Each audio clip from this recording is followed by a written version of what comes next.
Hello, everyone, and welcome to the Roundtable podcast for Big Brother 21. I'm your host, Taran Armstrong, and with me today is Melissa. How you doing, Melissa? I'm doing great. This morning was a very, very exciting morning update. Probably one of my favorites because I felt very surprised and excited when we saw Derrick in the chat, and then he came on the podcast, and that was just so amazing. I love it. That's great. Yes. Fun morning. We had a lot of fun there this morning on the live feed update, and we will have a lot of fun again today because Derrick should be joining us a little bit later. But for right now, what we've got is Brent as well. How you doing, Brent?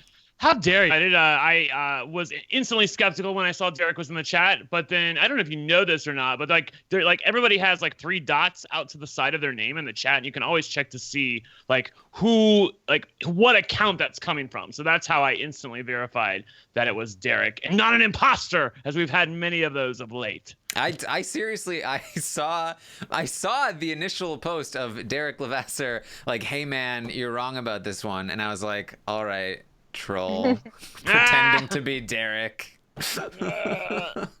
Which totally sounds like him. Yeah, well, that was like... totally sounds like how a troll would sound. Exactly. Yeah. But it turned out it was actually him. We got him on a call. It was a lot of fun. I really enjoyed talking with him. I mean, here, we don't usually have... players on the round table, but when Derrick Levasseur calls, you got to answer. So we're gonna have him on. So he'll probably join us for around the time when we're rating the players. So maybe he can give some input on that. We'll see what his thoughts are on some of these players. But we are here because this is the podcast where we break down everything from the feeds. We are live on YouTube. We and are. you can join us in the chat if you want to. I just saw you were talking about Melissa's background is blurred. I have no right? idea what happened. Literally, it's like I'm moving my hands around. It's like all blurred. I don't know what's going on with Skype. I was struggling earlier. It kept popping up chat windows. I was taking screenshots of the 3 of us. She was taking screenshots. I can help you. Group. I don't know why it was randomly sending pictures. Step away from the buttons, Melissa. Okay, this is what you do. You see you're up in the upper right-hand corner. There is a drop-down menu under your name, and one of the options says blur my background. Uncheck that, and we shall see your room my name up in all there. its glory.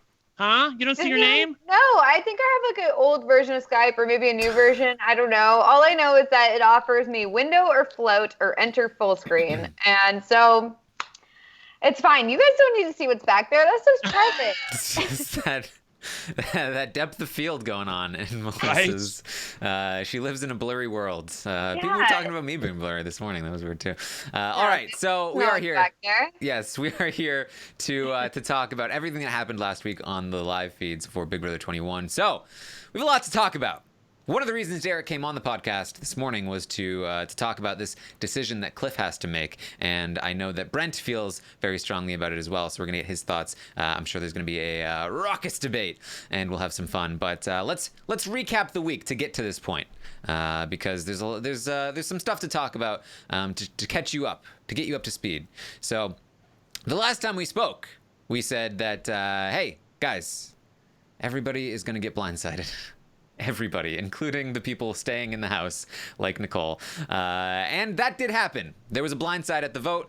Nicole stayed. Cliff was evicted. Nick and Bella were pissed. And then Cliff managed to win his way back into the house through Camp Comeback, and then went on to win the HOH, which, oh boy.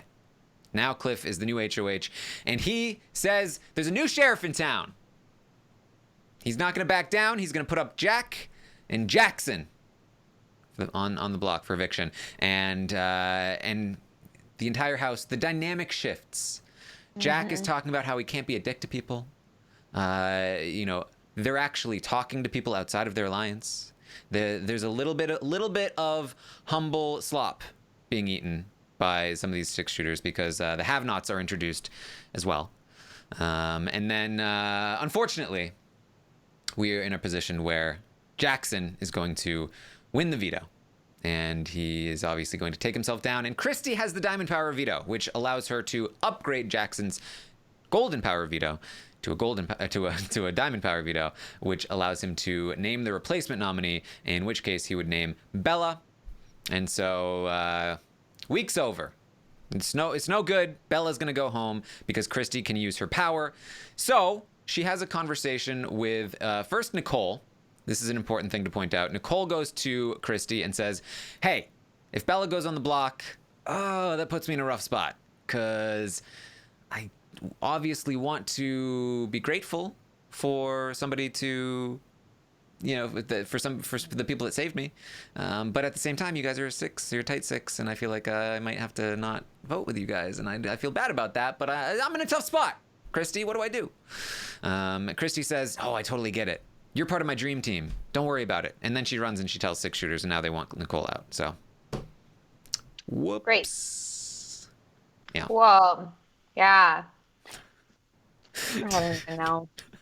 No one keeps their mouth shut in this house. It's just like one person runs from one person to the other, and then everyone just tells everyone everything. So you should just expect automatically that anything you say is going to be heard by basically every single other person in the house.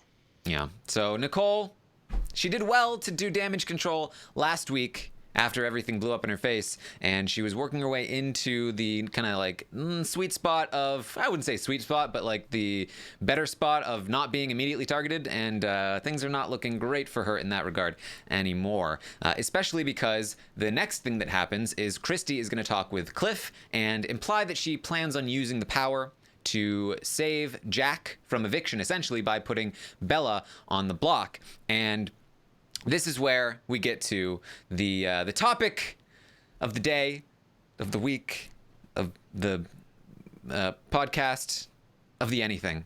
Because Cliff decides he wants to offer this up instead. He says, all right, look, she's going to use the power anyway, so I might as well just offer her, hey, you don't have to use the power.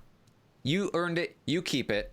Let me build trust with you. Let me do a solid for you and put Bella on the block without you having to use your power.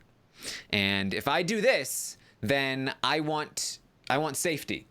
I want you guys to not be coming for me in the next couple of weeks because, I'm doing you a favor. I'm doing you a solid. I'm going to keep my word to you, and you're going to go after some other people first.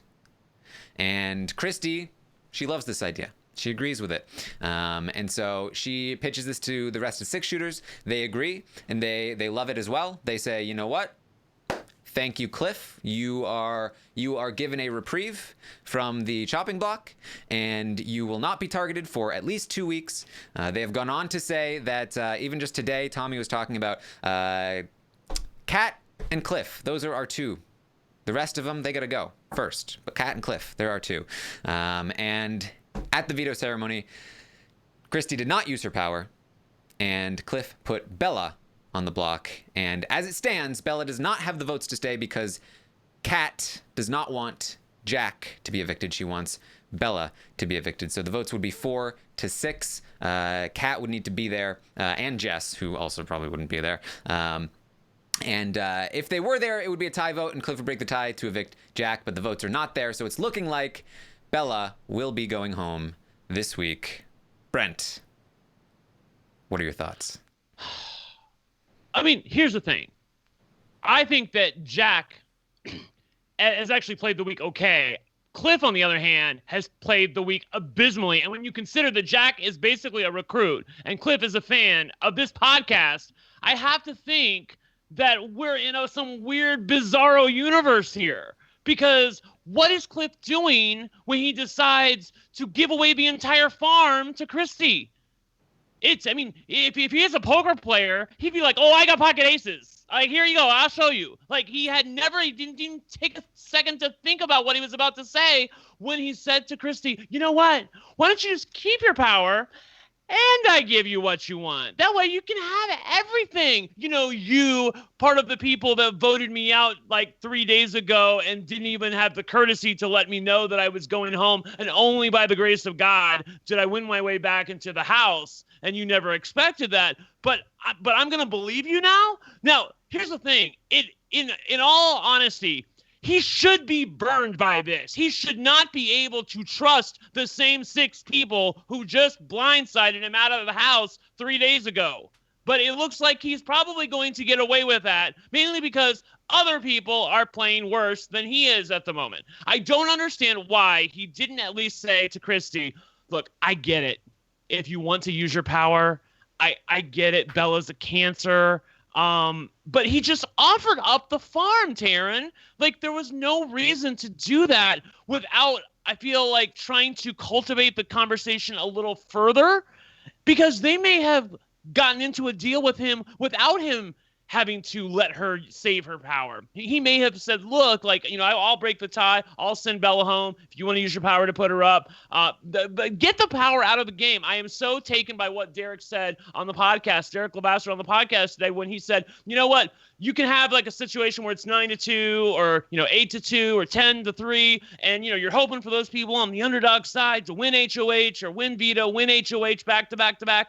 It never happens. That only happens in our fantasy. Big Brother is a game of numbers. And right now, Cliff, if you notice, I'm wearing my What's Wrong with Angela t-shirt, but it should be What's Wrong with Cliff t-shirt, because like the guy that I'm hearing today is not the same guy that I'm hearing from 3 days ago. The guy 3 days ago is like, look, I can't take out Nick and Bella. They're numbers that are not part of that 6 over there. It's a strange bedfellow, but I have to go along with it. And all of a sudden today, like Sam's trying to talk with him, and Cliff's like, what can I do? What do you mean, what can you do? You can play the game. You can bounce checks in the Big Brother house. I'm like, I got so much to say about this, but my main point is this.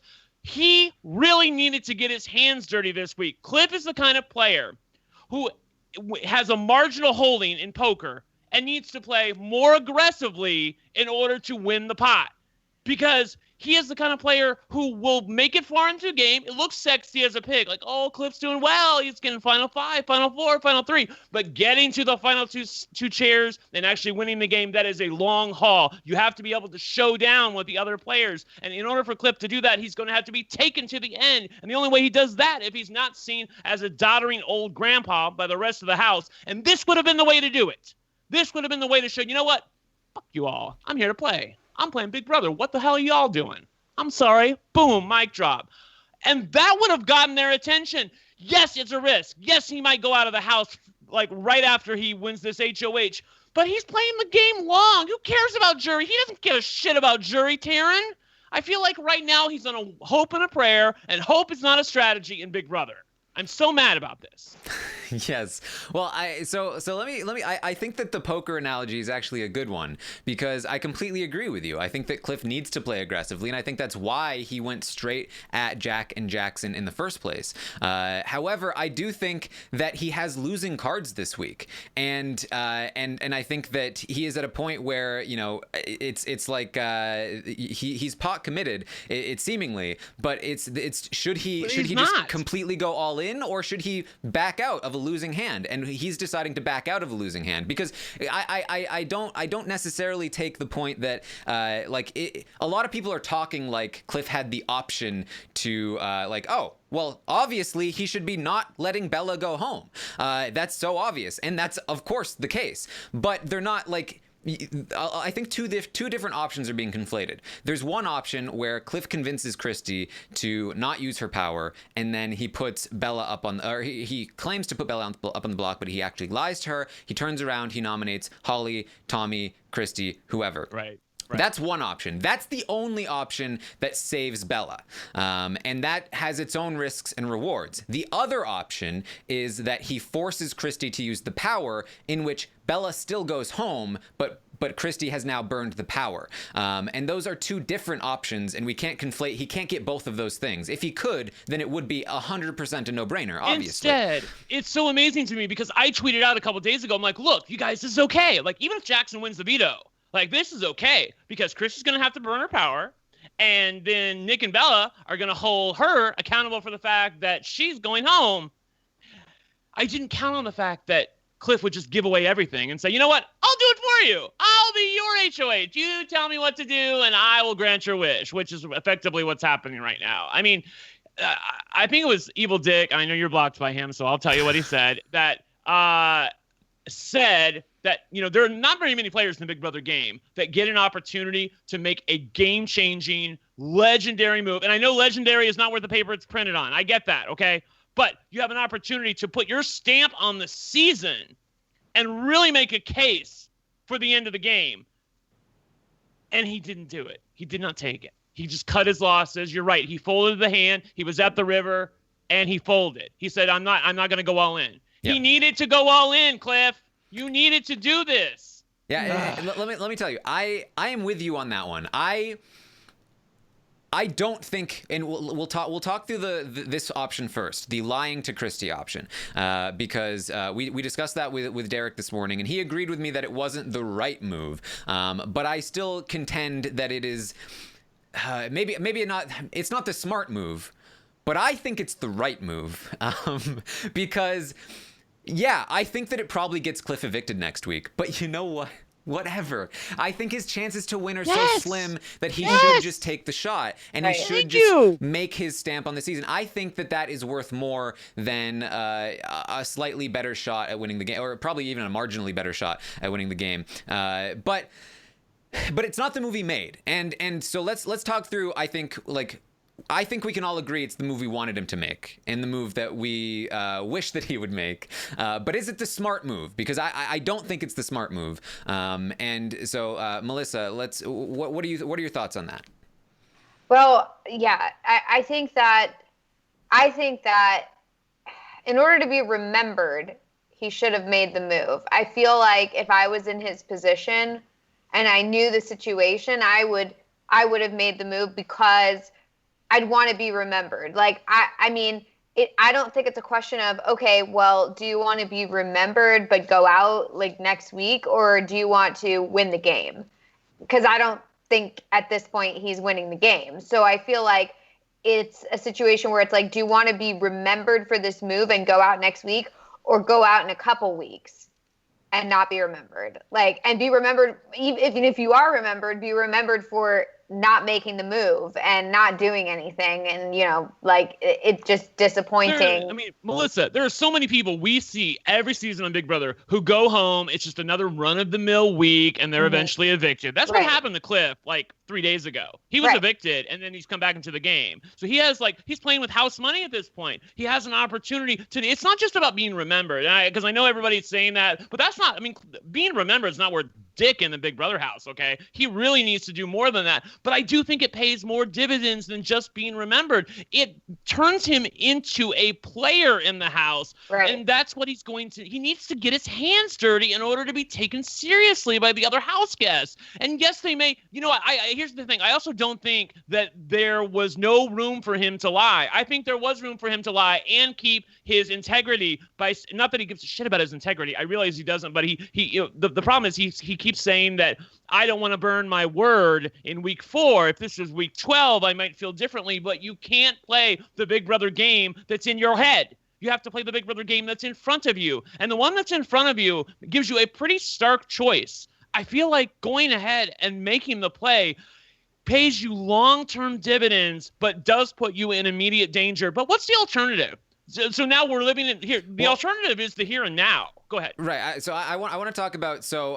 what happens if he makes this move, because it's funny. It reminds me a little bit of Big Brother 17 when Rob called Steve and Johnny Mac losers for making the safer play instead of making the bolder play. And then Steve won. So yes, Cliff, you're a loser. You hear me? I call you a loser. You have no intestinal fortitude. That's what Rob said about Steve that night. Yeah. Yeah. But so let's play this out. So if Cliff decides to go back on his word with Christie and he puts up Holly or Christie or Tommy, Jack probably goes home. Then we head into the next week. And now if I'm in the house, I know with almost complete certainty that the next HOH, or at least one of the next 2 HOHs, is going to be the wall.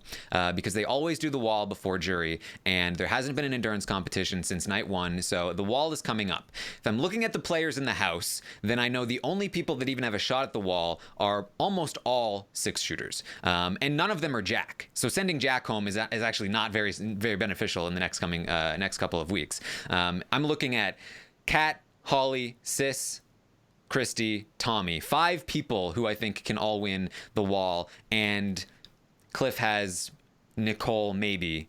And if Bella stays, maybe. So for me, odds are very, very high that one of the 6 shooters or Kat is going to win the next HOH. And now we know that Kat would not support this move if Cliff lied to Christy. I don't know if she would go as far as to target him next week, but I would not be surprised if she did. But at the very least, there are still plenty of other 6 shooters that are very likely to win the next HOH, either the next one or the one after that. So if Cliff makes this move and he pisses off all of the 6 shooters and Kat and Jess and doesn't have much support, he is definitely the number 1 target heading into next week. And we know for a fact, we know that the next week is the wall competition, or at least an endurance competition, but I very much would heavily assume that it's the wall. And if that is the case, then one of them is going to win. They're going to put Cliff on the block and they're going to send him home if he doesn't win the veto. And then even if he survives that week, there's then the next week where he's still probably the number 1 target. Like, it's a really tough road to get through in the immediate future if he burns them that bad. I feel like that he's not going to be the immediate target. Yes, he might be amongst the immediate targets, but I do feel like that with Bella still in the house, she's such a toxic presence to so many of these house guests that they're not just going to forget about her. It might be a combination of Bella and Nick on the block or Bella and Cliff on the block, but I do feel like in the end, Bella would still go home. And plus, you got Sam. Like, if they're really going to pick Cliff over Sam, like, all he has to do is say, look, yes, I lied to you. Okay? I lied to you. I own that. But there was a power in the game. Like, I felt like my HOH was being bullied by this power that is not part of the Big Brother game. There was an opening for him to find a way to lie and have his cake and eat it too, and he didn't take it. And look, it would have been really tough to pull, and I don't know if it would have worked, but there was a path there for him to go with that, and he didn't take it.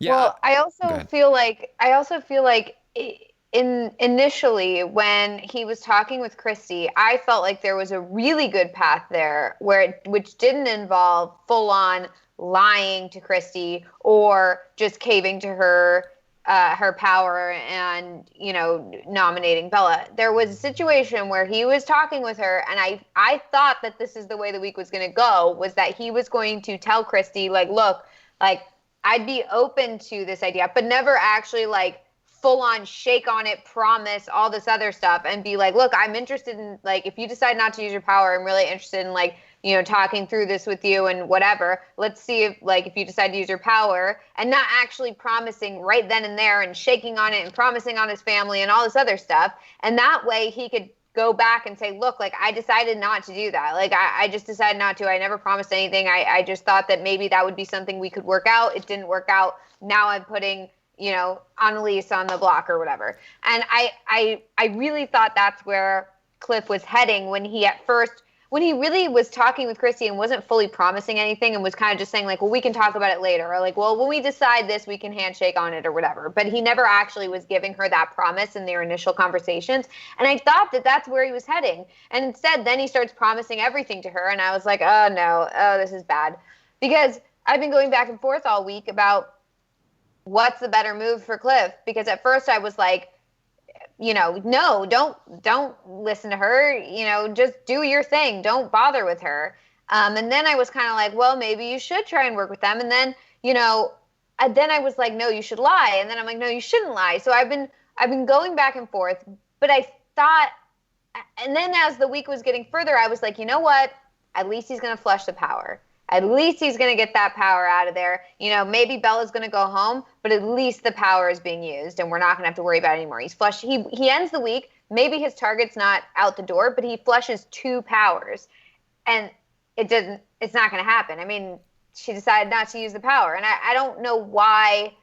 I don't really know why that's what's happening here. Like, I don't know why Cliff has decided to not flush the power. I mean, after Christy's conversation with him, she went out and was like, I'm not going to have to use my power. This is awesome. Because then, maybe this helps Cliff for this 1 week, but that power is still in the game and he loses a number. So it's just I don't see this working out well for him. Sure, they're promising him safety for 2 weeks. Okay, cool. So then on the 3rd week, he's going to go home. Like, I don't see how those 2 weeks are worth it, because those two, it makes sense for them on the 6-shooter side to promise him those 2 weeks of safety because they have other targets. other people on Cliff's side of the house, like those other outsiders, they'll just get rid of 2 other outsiders and then get rid of Cliff. Like, what's the big deal? And He's hoping and the game changes. I want to focus on the lying part first because it can get kind of confusing if we mix and match. Melissa, you're saying that you feel like he could have gotten Christie to not use the power without promising anything. without like fully promising on his family, and all that sort of stuff. I just feel like there's no way she would have not used. I mean, she already, like, as it stood, got super paranoid and went to Cliff for like the 7th time the morning of the veto ceremony and was like, you have to promise everything or I'm going to use the power. And so he did. I just feel like she wouldn't have. Yeah, but then I feel like at least then the power is used. Like, right, I don't but we're understand focusing on the lying part for now. The option of he has to promise everything and then go back on it. Is that the right move? No. So, yes. I don't think that's the right move because I think that makes him look really bad to all of them, and I don't. It's a number. He's losing a number. That's the problem. He's losing a number, which is definitely not good. Like, he shouldn't be losing a number, but at the same time, it's like I just feel like I don't know. I feel like you're putting yourself in just such a bad situation moving forward because then your word means nothing. And so, like, literally anytime you'll try and like join up with somebody, I mean, you can see how what a tough time Bella is having now that everyone thinks her word means nothing. They don't really want to work with her, and no one's really willing to trust her. And even when they start to form something, they're kind of like, yeah, but that's Bella. Like, can we actually trust her? They're like, we don't even know if we can trust her. So no one's really fully on board with, like, we're going to work together. Like, we're going to do She's really this. horrible. Like, I feel like that, if Cliff tells a lie, Bella tells a lie, and you evaluate them both together moving forward, like, they're going to hold Bella far more accountable just because she's a horrible person in general, a terrible house guest to live with, and no one really likes her. On the other hand, even though, like, they might be mad at Cliff for lying to them, they can at least respect him. Like, I love that about some of the I six don't shooters. But I feel like they won't respect him. I These do. guys, I mean, the way these guys have the most bizarro moral compasses that I've ever seen in my life. They would think that this is like the worst thing in the world. Absolutely. He's For the like a devil. They'd be like, he's the devil. The audience knows. They saw him. He promised on his family. This guy His is family the means bully. everything he's to the him. villain. Yeah. They would say he's the villain of Then the own season, it. and we gotta get him out. We saw But we saw what they did to Nicole when they thought Nicole swore on her grandmother. Like, and they've been over and over in their heads about this. Like, he would never do that. That is, he would never. He cares way too much about his family. They called him disgusting just for putting Jack and Jackson on the block in the first place when he had every reason to. I really don't feel like they would respect it, and I really feel like they would gun for him so hard the following week if he burned them like that. And leave Nick and Bella in the game like, because, look, here's the scenario. But they've talked a lot this. about how Nick and Bella aren't really that threatening at the end of the day. They just don't like her that much. But if they don't like Cliff just as much, and he's super threatening because they're constantly talking about Cliff. He's super smart. He's super rational. He's not willing to work with the numbers that are too big for him. And he just won 2 competitions back to back in dominating style. He's way more threatening than Bella. I can't see a scenario where after Cliff burns them like that they decide they're gonna keep Bella over him. I just feel like he backed himself into a corner here. Like, yeah, he really did this to himself. There's so many like, things. Just to be clear. But right. Yeah. So what I'm saying is that, like, for this, we're focusing on this one because if you mix and match, then it gets really focus, Taran. That's enough focusing. but this is the problem because, like, we're trying to talk about this particular move, and then it's like, well, if he hadn't gotten himself into this thing in the first place, but this is the only way that this move could have been made is if he promised Christie and then went back on it. So focusing on this particular move, I think that, again, focusing in here, I just don't see how this is the smart move necessarily. I feel like, not only does he make himself the biggest target immediately into the next week when we know a 6-shooter is very likely to win HOH, but even just down the road as things go, if he somehow manages to survive, maybe he wins some vetoes here and there, his word means nothing in the house. He doesn't have that as leverage anymore, and he isn't able to make any of these kinds of moves in the future when he might need them again later. I think that it's just very early to make this kind of move. Again, I want him to make it. I think that it's worth it just in general, just to make a statement, to make your mark on the season. Who cares if it's way riskier, and who cares if it's not the smart move? I think he should still do it, and I'm disappointed that he didn't. But in terms of whether or not it's a smart move. That's my stance on this one. But we can move on to the other option if we want to talk about the other one now. Yes. All right. So the other option is the one that we talked about with Derrick this morning. And Derrick felt that, well, it's not worth it to burn his word. He could burn the power, and that's the better move.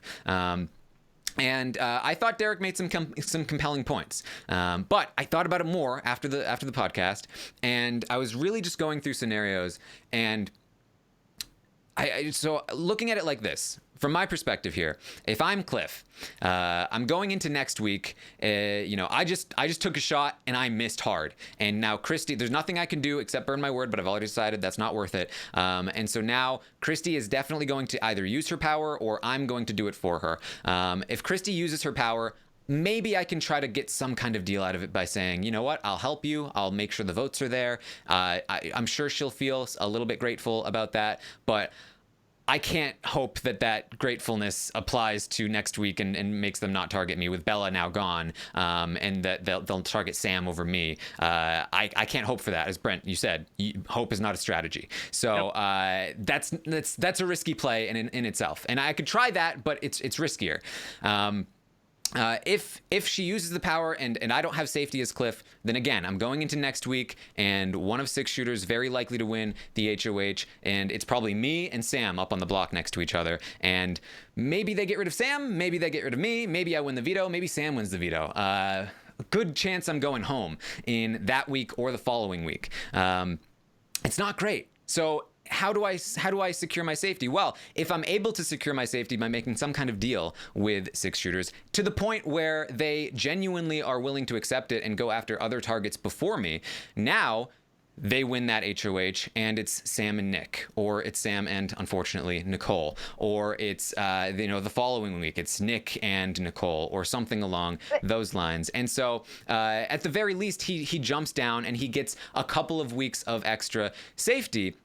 And so if I'm looking at those two options just by themselves, removed from any downsides, it's obvious which one I want. I want the one where I'm not the immediate target and I survive a couple more weeks. That's the obvious thing that I would want. And so the question then becomes, what does it cost me? What does it cost to get to that option? And it costs you the game. Well, no. It costs him allowing Christy to have a power for 2 weeks. And that and the fact that he's losing numbers. But he's losing numbers, he's and losing then Bella even regardless.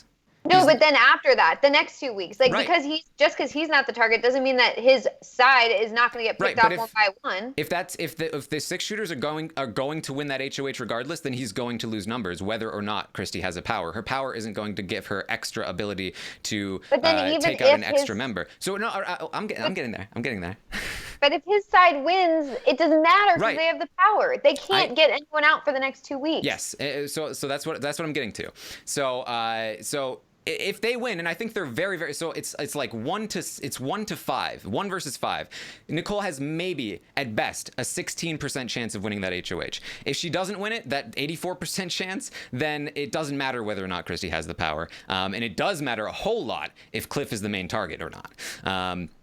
So if she has the power, whether she doesn't have whether she has it or not, doesn't matter in that instance. So if she does have the power, what does he lose? Well, let's say Nicole wins that HOH in the wall. That 16% chance happens. Okay, thank you. The power doesn't automatically negate her HOH. If she's smart about it, she can actually do things to work around the power. If she decides to put up, say, Sam and Jack on the block together, so that she stacks the veto in her favor, so that there are already, now it's 2 people who will use the veto on Sam, which means Christy's power is useless. And then there's 1 person, Jack, that would take himself off the block. And in that case, if Christy used her power, she'd be using it to save Jackson, who would be the replacement nominee, who we already know she wasn't willing to do that this week and might not be willing to do it next week either.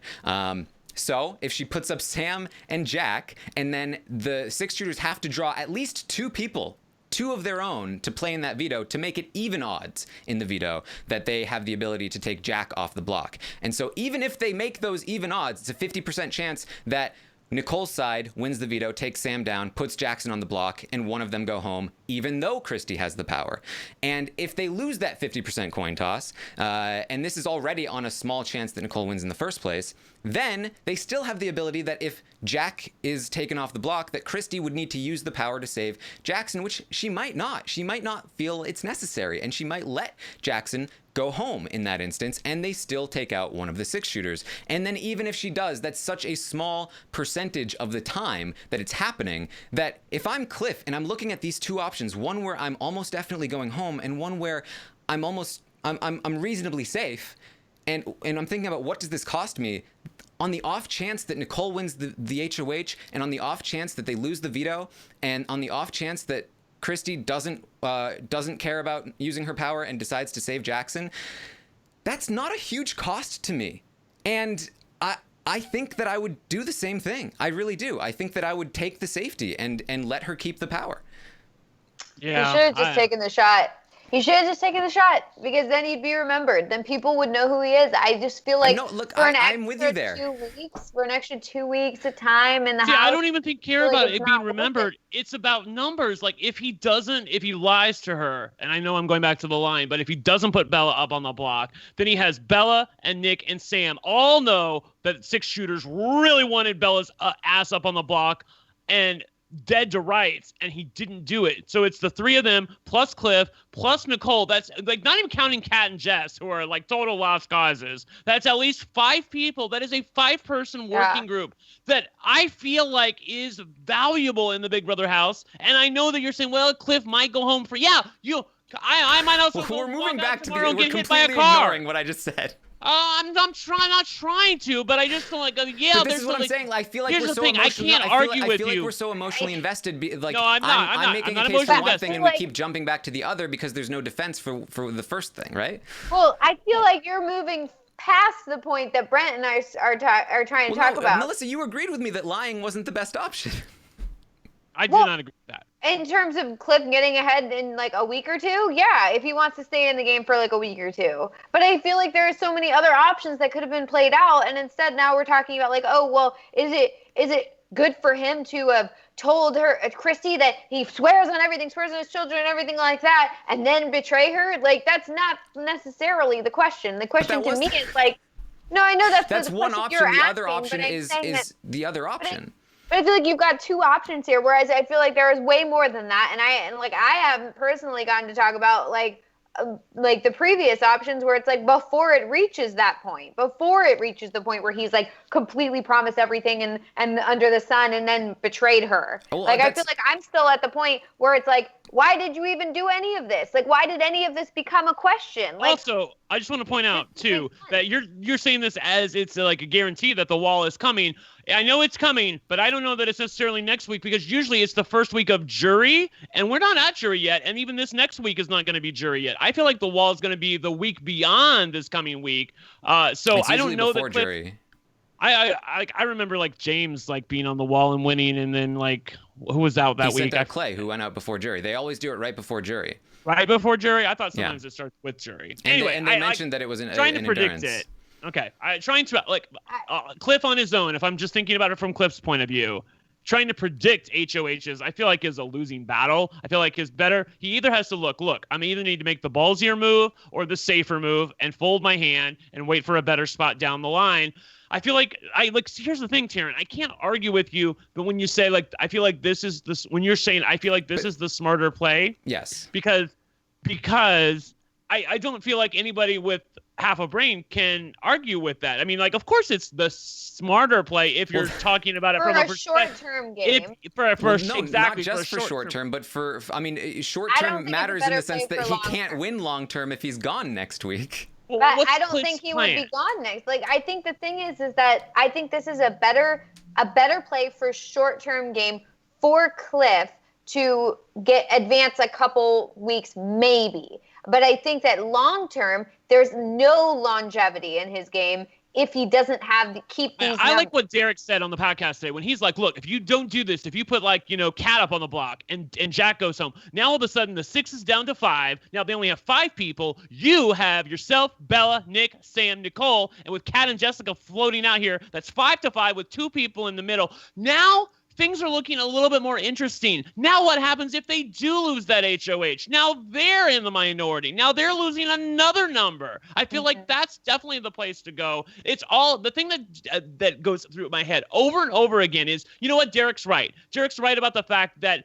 we're hoping that our underdogs go on some HOH back-to-back spree. That never effing happens. The reason that people win Big Brother is because they have the numbers to back them up. And what Cliff's doing this week is he's sacrificing not just one number in doing this, but potentially 2 or 3. Yeah, he might remain in the game, but what's that worth to him once he stays in the game and he has no other allies to help him? Do you really think he's going to make it to the end of the game if it's just him and Kat with these 6 other people who've been together since the beginning? I don't think so. I personally think it's way too early to say that the difference between Cliff winning the game and losing the game is Bella.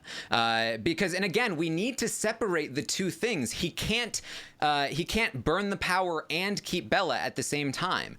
He needs to burn his word, and that keeps Bella, and Christy keeps her power, or he burns Christy's power and Bella and Bella goes home. So we can't. Again, I feel like we get caught up in just how much we want him to do a certain thing that we confuse the fact that it's one or the other, and so he can't have enough, I think, upside in either option that it's worth the very, very real chance that he goes home. Again, we're talking even if we're not at a wall, which we are pretty sure we are, and if I'm in the house, I know for almost a fact that one of the next 2 competitions is going to be a wall. But even taking that out of the situation, if Bella goes home, the numbers just aren't there. That they still have a ton of it's 7 versus 4 at best. Yep. And your odds of going home are just so likely. So again, that brings us back to, okay, well, maybe then he should burn his word. But if he burns his word, and again, we do have a wall, and even if we don't have a wall, the odds still aren't the best. He can hope that for someone from his side wins, and he can hope that he survives the next couple of weeks when he's the main target. But now he's going to have to hope all of that stuff, and his word is now useless in the house. Right.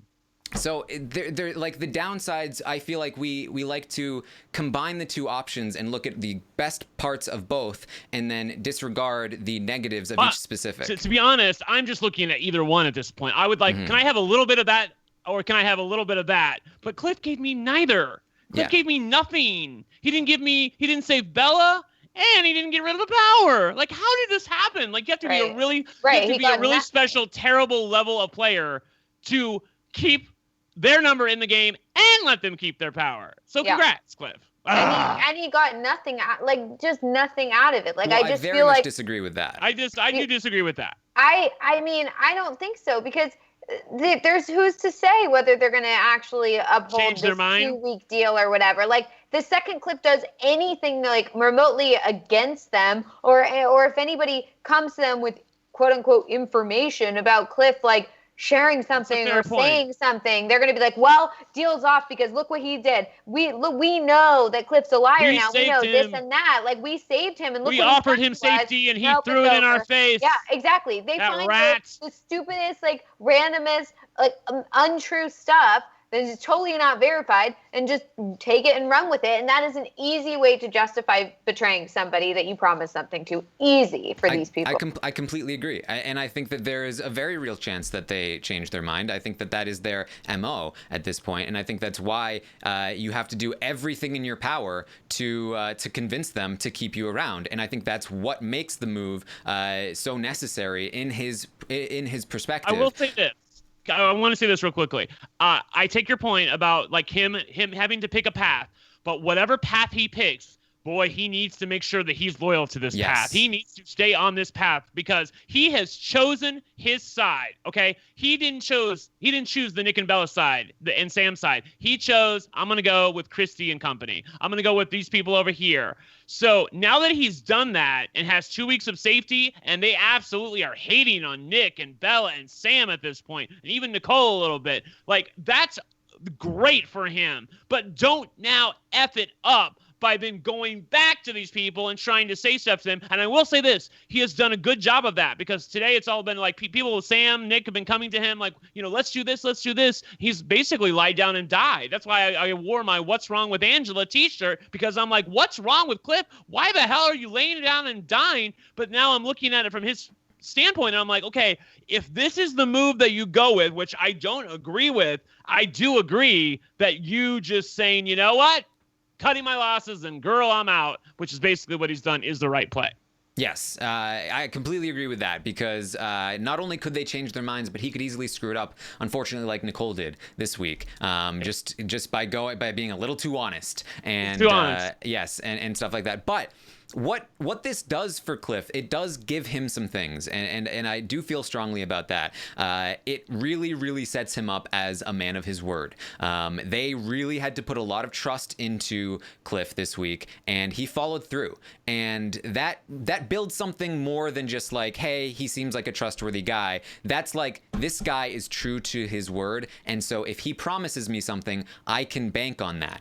And that gives them real incentive to not change their mind about Cliff moving forward, and that's why I think they're talking about. That's one of the key things that convinced Jackson was, not only are we keeping him safe, but he's keeping us safe, and he's true to that. He's going to stay true to his word, and so they don't need to take Cliff out. They can take other people out who might take shots at them, like Nick and Sam and Nicole. And they even talked about Jess. They've talked about, bringing Kat and Cliff in as, right, 7 and 8. And that's a pretty good spot for him, considering that there are also cracks in the foundation. And if he gets lucky and somebody like Nicole wins, then they have a very good chance of still taking out one of the other numbers. And even if she doesn't win, or even if she wins and Christie decides to use the power to save Jackson because they got very unlucky, then now Nicole is an even bigger target moving forward, and he's got even more wiggle room to play around until something else happens, or he wins another competition, or so on and so forth. He's also building a bond with Kat, which is very important, because Kat would not have supported this move, and she will not vote Jack out. So now that he's in line with what she's doing, she wants to work with him, and she wants to potentially help break this big alliance up in the favor of Holly and Jackson, of course. But that's still a good thing for Cliff. He actually has an ally there. He still has an ally in Nicole for as long as she stays around, which should hopefully be at least a couple of weeks.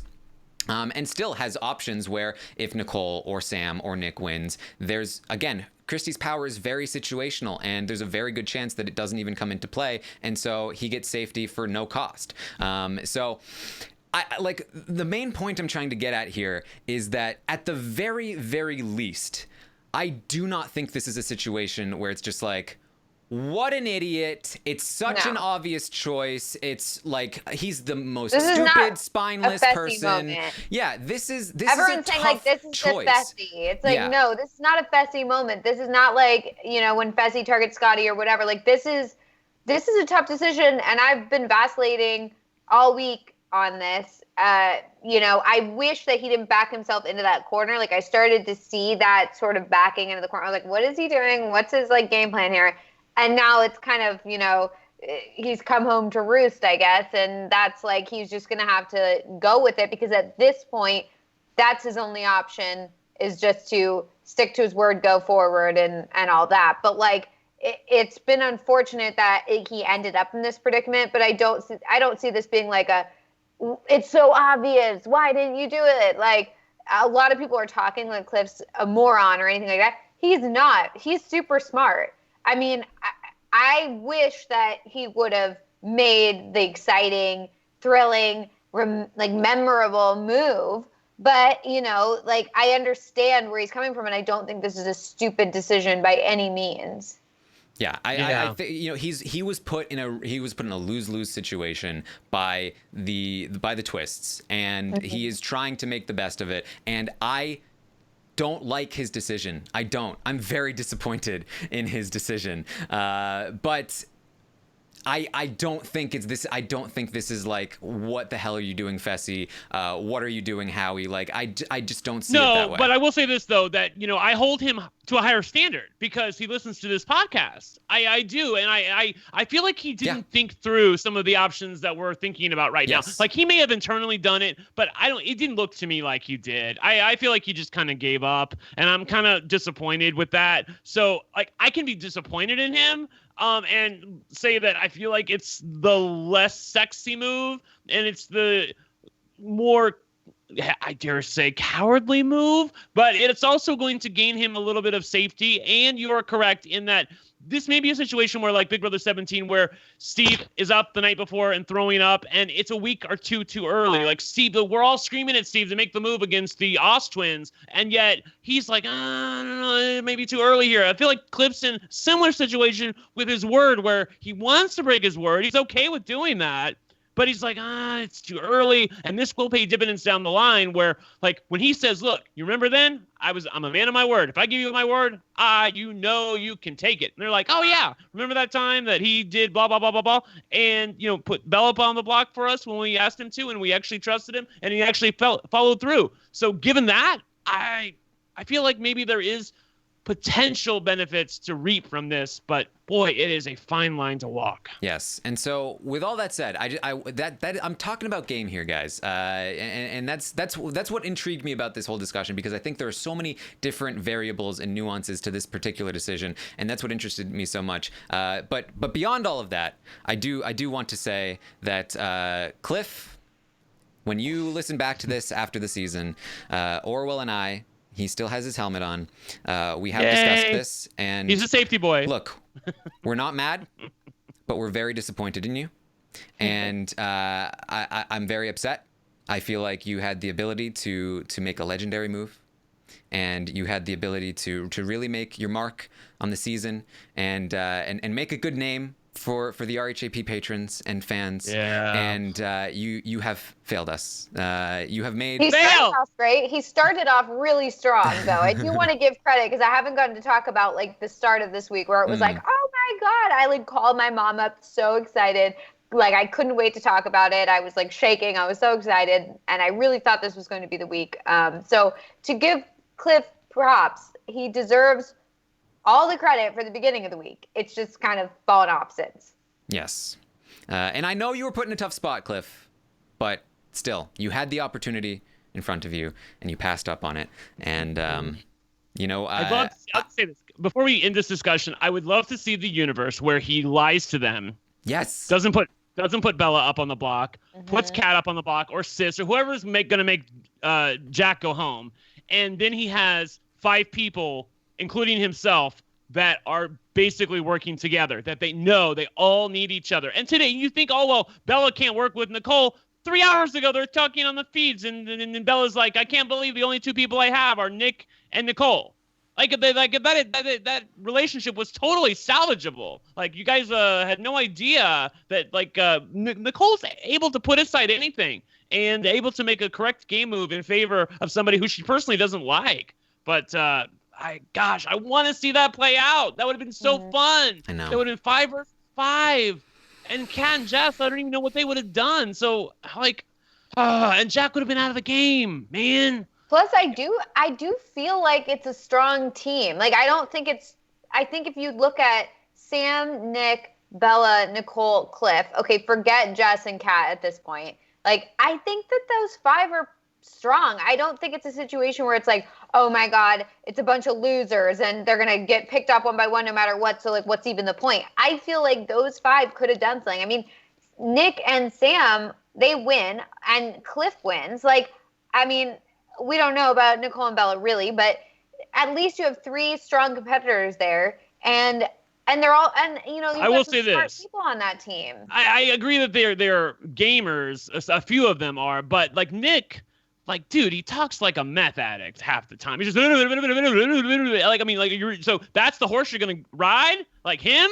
Bella, the girl who, like, can't keep her mouth shut for more than 5 minutes. Like, yes, I do support this move, and yes, I would like to see how these 5 people work together. But if I had to pick a side, I'd pick the other one, because there's a couple of shady people in this one. Yeah, and you know what? We're going to see this play out in the next couple of weeks, and we're going to see what comes of this, and if Cliff is right in his assessment that there are cracks worth exploring in this 6-person alliance and all of that. So lots to explore in this particular decision, and I do think that a lot of people are not thinking the situation all the way through and just really being hard on Cliff. But I can't say I blame them. Yeah, I can't say I blame them because it's very disappointing. It's very disappointing because I think that if Cliff, I think that Cliff got screwed by a twist and put in an unwinnable situation, and he found kind of like okay, well maybe I can grab something here. And if he had never thought of that, then we'd all be like, oh, poor Cliff got screwed. What can he do?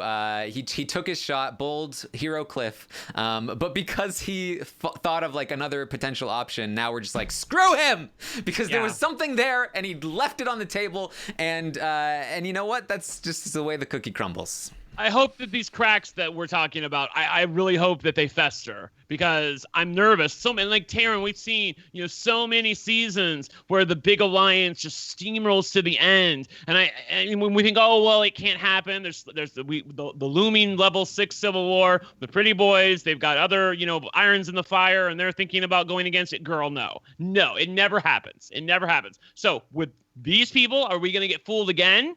I hope not. I really hope not. Yeah.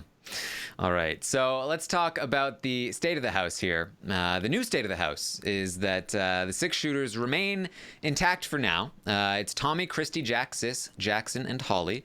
Kat has been moved in as an unofficial/official number 7 in the alliance. Again, I've talked about it a lot in the morning updates. We haven't really focused on it here, but none of this would even matter if Kat would just vote with the outsiders and admit that she's one of them. If she just voted Jack out, then everything would be fine, and none of this would be even remotely an issue. But it's not the case. It's not the case because she is the 7th, and let me say this too. I'm barely seeing any resentment toward Kat about this decision, even though I think it's much more of a no-brainer for her. I think it's because, and I do want to point this out, that I was thinking about this because everyone's like, well, why does no one blame Kat, or why does no one blame like Jess or whoever, like when it's their fault that these things are happening? And it's because we already had no faith in them to begin with. Yeah. Like I feel like it's a situation where it's like we had faith in Cliff to like make the right moves and all that sort of stuff. We have faith in, Nicole to do the right thing. But like with Kat, I'm already like, okay, she's like not going to do the right thing anyway. So I'm not like shocked or upset when she doesn't do the right thing. It's like, that's why we have no faith anyway. Yeah. So we started at 0 and then we're like, okay, well, there's nowhere to go. It's very fair. It's very fair. So Cliff has been talked about as a potential 8th now, ahead of Jess, Nick, Nicole, and Sam. Oh, wow. 8. Yes. Yay. Certainly a lot safer than 12. And just so dumb. It's like, oh, wow, I get to be right on the outskirts. Thank you. I hear you. But 4 weeks is a long time in the Big Brother house. So Nicole thinks she has a spot in that group. Unfortunately, though, she does not. She has been pushed out because of that conversation with Christy, which is very unfortunate for Nicole there. Nicole also, by the way, very on board with this plan of Cliff's. She did not push for him to do anything else at all. She very much supports the plan. I will come for all of those people as well, but I'm saving my fire. Okay. Jess is kind of just floating around and will do whatever like Kat or Christy tell her to do. Yeah. Thank you. Then we've got the sub-alliances, of course. Lots of love. LOL. It's Tommy, Christy, and Jack. They kind of have sis on board with them. Then you have Jackson, Holly, and Kat as a little bit of a sub-alliance going on there. Although that is a very rocky group of people, considering that Jackson is hooked up with both of them and broken up with both of them. So we'll see how long that lasts. Jackson is a big pile of garbage, the way that he treated Holly.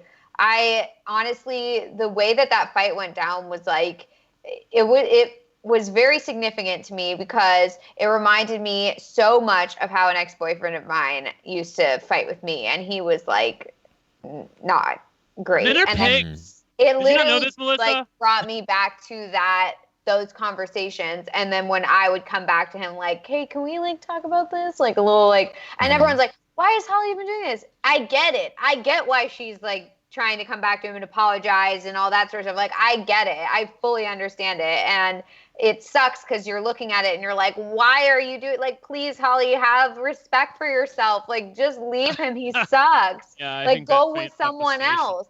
But I understand why. Like, it makes total sense to me. So it was really hard to watch. And it also like, not only is it just totally cruel on behalf of Jackson to treat somebody that way, and to look upon someone with like zero respect.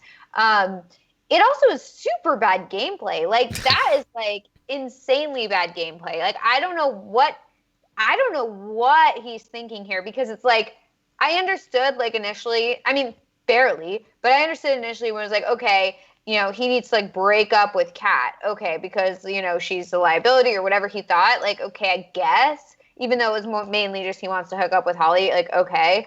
But now it's like, why are you treating someone so terribly? Like, even if you're like totally over them and you don't want to be with them anymore and you're like creating excuses, like because she's not wanting to have sex with you on camera.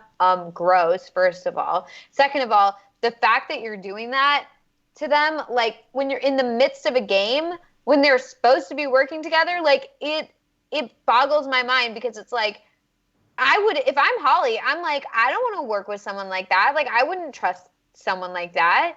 It just doesn't make any sense from a game perspective. Like, the way that he treated her, it in real life, it's bad enough. But couple that with the fact that you're like trying to work together in a game, like, it's just so bad all around. It's just so bad. He's weaponizing her feelings for him. When you enter into a relationship with somebody, there is a mutual understanding that you both care for each other, and he is weaponizing that. That's where I get off the train a little bit. I do agree that he's weaponizing it, but like, were they in a relationship? Were they just shacking up? Like, this to me just looks like two young people who were just getting it on. Like, I'm really kind of annoyed with people that make more out of it. Yes, he's been a terrible person in how he's treated her, but I don't feel like it rises to the level of, oh, they're together. I mean, the same can be true of friendships as well. Like, close friendships, like intimate relationships of any sort. You are entering with the understanding that you both have some sort of care or feelings for the other, and instead of like, I think the hallmark here is that Holly is in this situation, and she brought up an issue that she had, and she wanted to talk about it with Jackson, with a person that she has a mutual understanding with, and Jackson is not willing to talk about it. He is only willing to play terrorist, essentially, and say, nope, it's all or nothing. You need to, bow down to what I want you to do, or it's done. And he is not willing to talk it through, because he's not willing to meet her halfway, because he's being an emotional bully, you might say, in that moment. And it's gross. It's, in my opinion, it's gross. I just feel like that we have to recognize it for what it was, which is just like two people who wanted to have sex and couldn't wait till they're out of the house. Like, that's what it looked like to me. And like, assigning these other motivations to them is sort of beyond where regardless of like romantic relationship, his behavior is freaking terrible. I know whether you want to say they're in a relationship or not, his behavior is terrible. I don't know. I want her to get away from him. Like, why are you putting up with this asshole? Like, stop talking to him. Just like, stop talking about how you feel and your feelings. And he obviously is incapable of doing that. He is a child.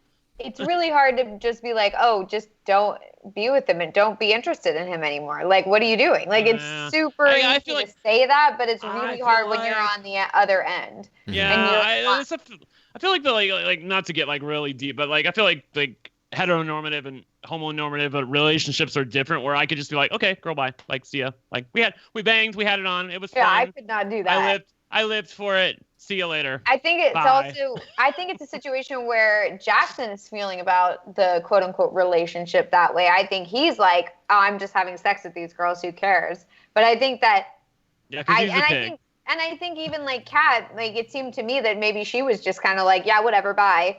But I think I Holly agree. is interested in him in more than just that. And the fact that she tells him that she's a little uncomfortable with the idea of like having sex on camera, and he's just like, well, then I'll just end it for you. Like, clearly you're having a lot of problems with this, so I'm just gonna. He's gaslighting her. Yeah, that behavior is fucking terrible. Yeah, and that's what I'm talking about. It's like she is then trying to walk it back. Like, no, I just wanted to talk about something. It's not. I'm not taking a stance, and he's not willing to accept what she's saying. He's only willing to accept complete surrender, complete submission to what he wants.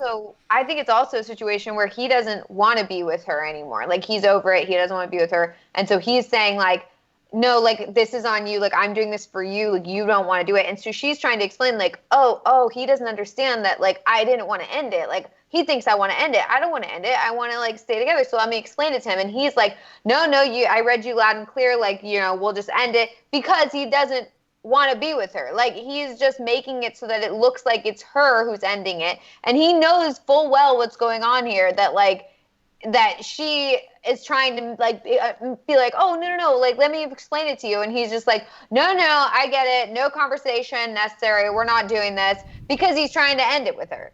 Like, it's clear as day. And it's unfortunate that he's like putting her through this for no discernible reason. And it's just the way he also had the conversation was just beyond insulting. It was just so disrespectful, the way he's like, no, we will not have this conversation. This conversation is not happening. It's over. Like, that is childish. I mean, at the very least, you could have a conversation with someone and respectfully say to them, like, look, like, I'm not, like, I don't think we should do this anymore. Like, why was he respectful towards Kat? I mean, respectful, like, with the, like, worth, like, not even really respectful, but quote unquote respectful towards Kat by saying, like, look, this is game. Like, I don't want to hurt you, da-da-da-da-da. But to Holly, he's just, like, not having okay, so Derrick is gonna be added to the call here. So I just had to cue that up, because I'm gonna drop the visuals. I'm sure this would be his favorite topic. This is why he's on the show. All right, so we're adding Derrick to the call. Wait, I'm so exciting! Oh my God, it's like a legend. Is he going to convince us that it was our idea to do certain things and say certain things? Yeah. He's like, Brent, I think you wanted to say this, didn't you? All right. Hello. Here he is. Hey, Derrick, what's up? What's up, guys? What's up? What's going on? It's going well. We're deep into it here. Okay, I'll try to just blend in then. Sometimes Sometimes, don't me. I don't know what I'm doing. I'm just gonna play that up. I'll blend in with you guys. I'll just pick up from where you guys are talking about. All right. Well, I was just finishing off explaining the sort of state of the house here. We were also we were finishing also a conversation about Jackson and how he's breaking up with Holly, and how that's sort of interrupting their sort of sub-alliance within the group here. They also kind of have Sis on board with them, because Holly is close with Sis. But then we finally have the final group here: Nick, Bella, and Sam, who are about to be taken out here. Cliff and Nicole kind of working with them, but it's not looking good here. And then, of course, Cliff and Nicole have a final two to the end, and they're who I would like to see get to the final two. I don't know about you, Derrick. Cliff and Nicole? Yeah. Yeah, I'd also like to see another $500,000 just end up in my bank account. We don't always get what we want, Taran. It's just the way it goes. It's true. It's very true.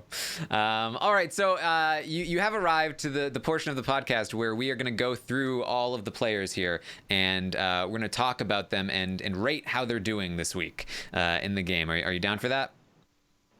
I think I can handle that, yeah. All right. So we also poll the audience for their opinions.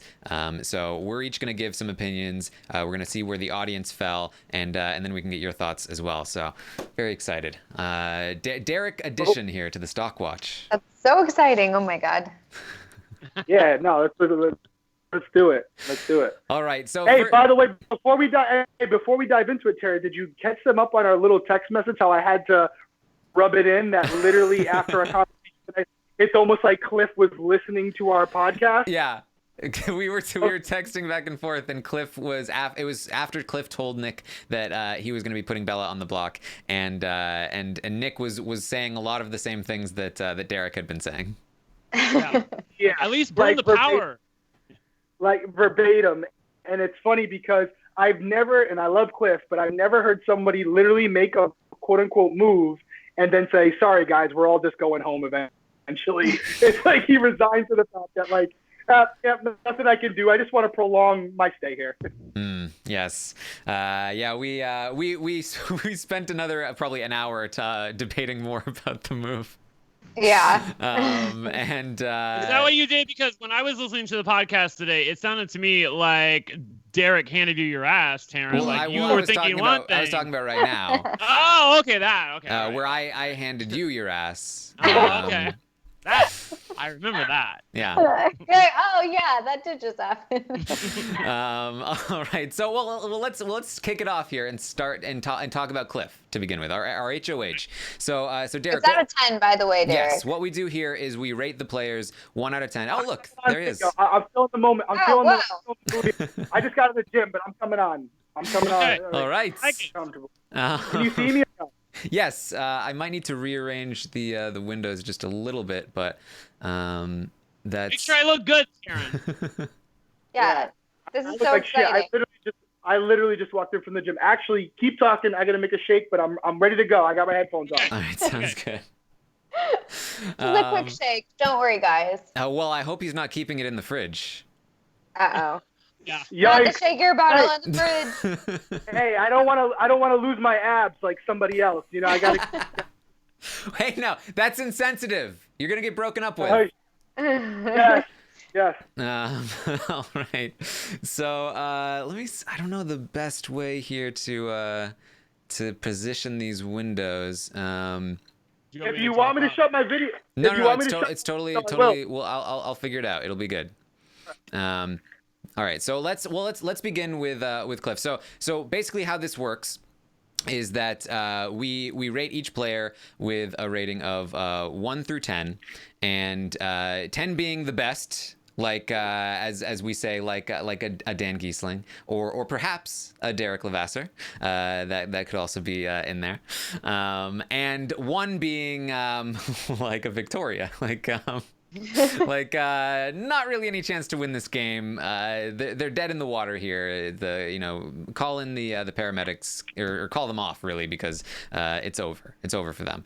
And it's where we do confine it to this week. So you can have like a 1 last week, but maybe your odds have improved and your position is better and so on and so forth. So that's what we do here. Last week when we spoke, we gave Cliff an overall rating of 3 out of 10. I gave him a 3. The audience gave him a 3. Melissa and Brent both gave him 2s out of 10. And it was looking like he was going to go home that week. So it wasn't great. Didn't look great for him. And he got a sufficiently low rating there. So Brent, you were at a 2 for Cliff. Where are you at with him now?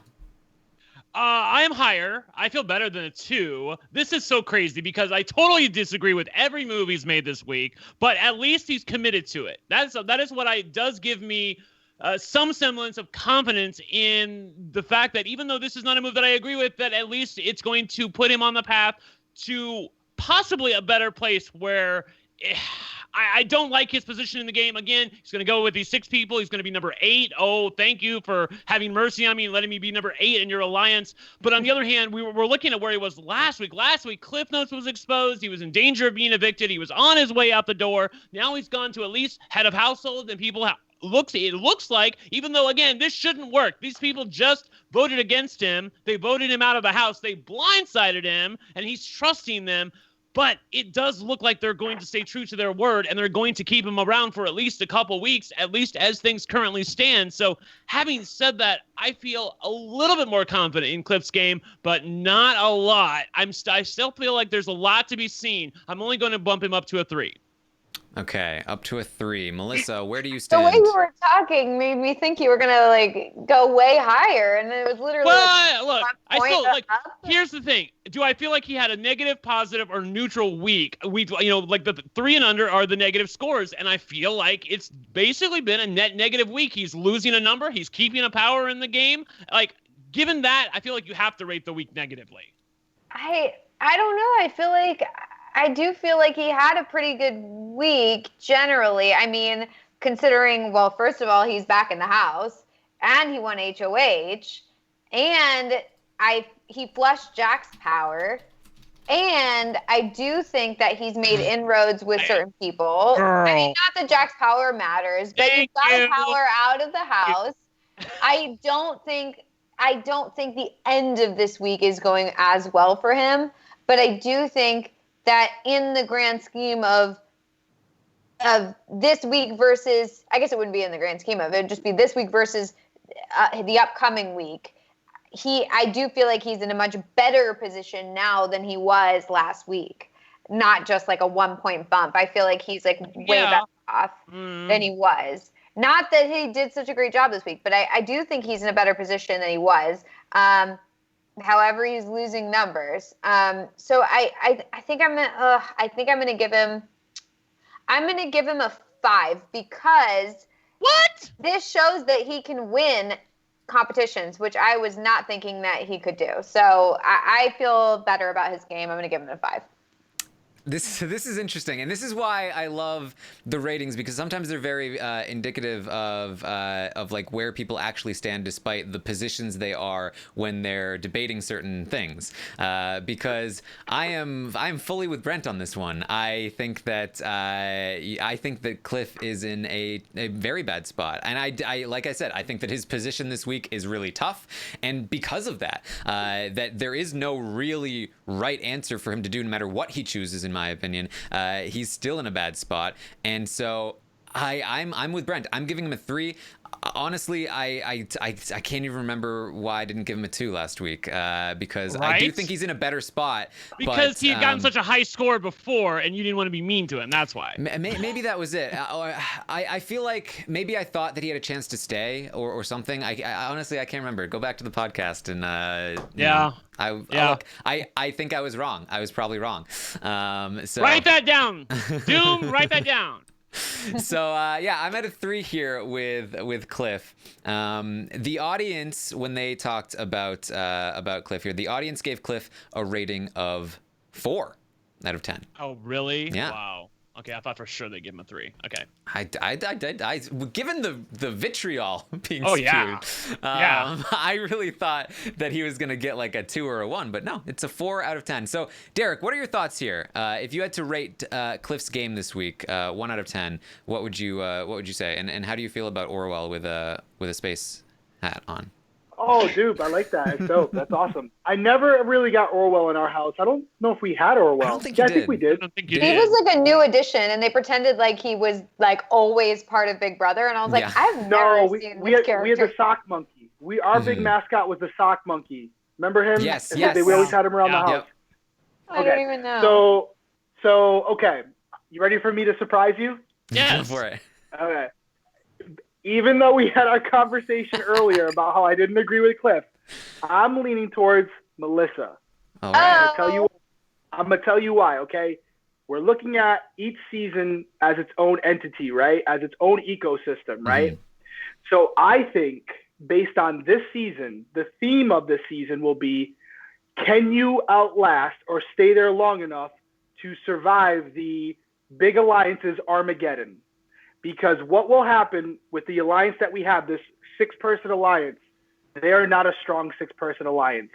They will implode. This is not, I'll use a recent season like Level 6 or even like the Brigade, where they're going to stay strong together until the end. I don't see it happening. They're already talking shit about each other.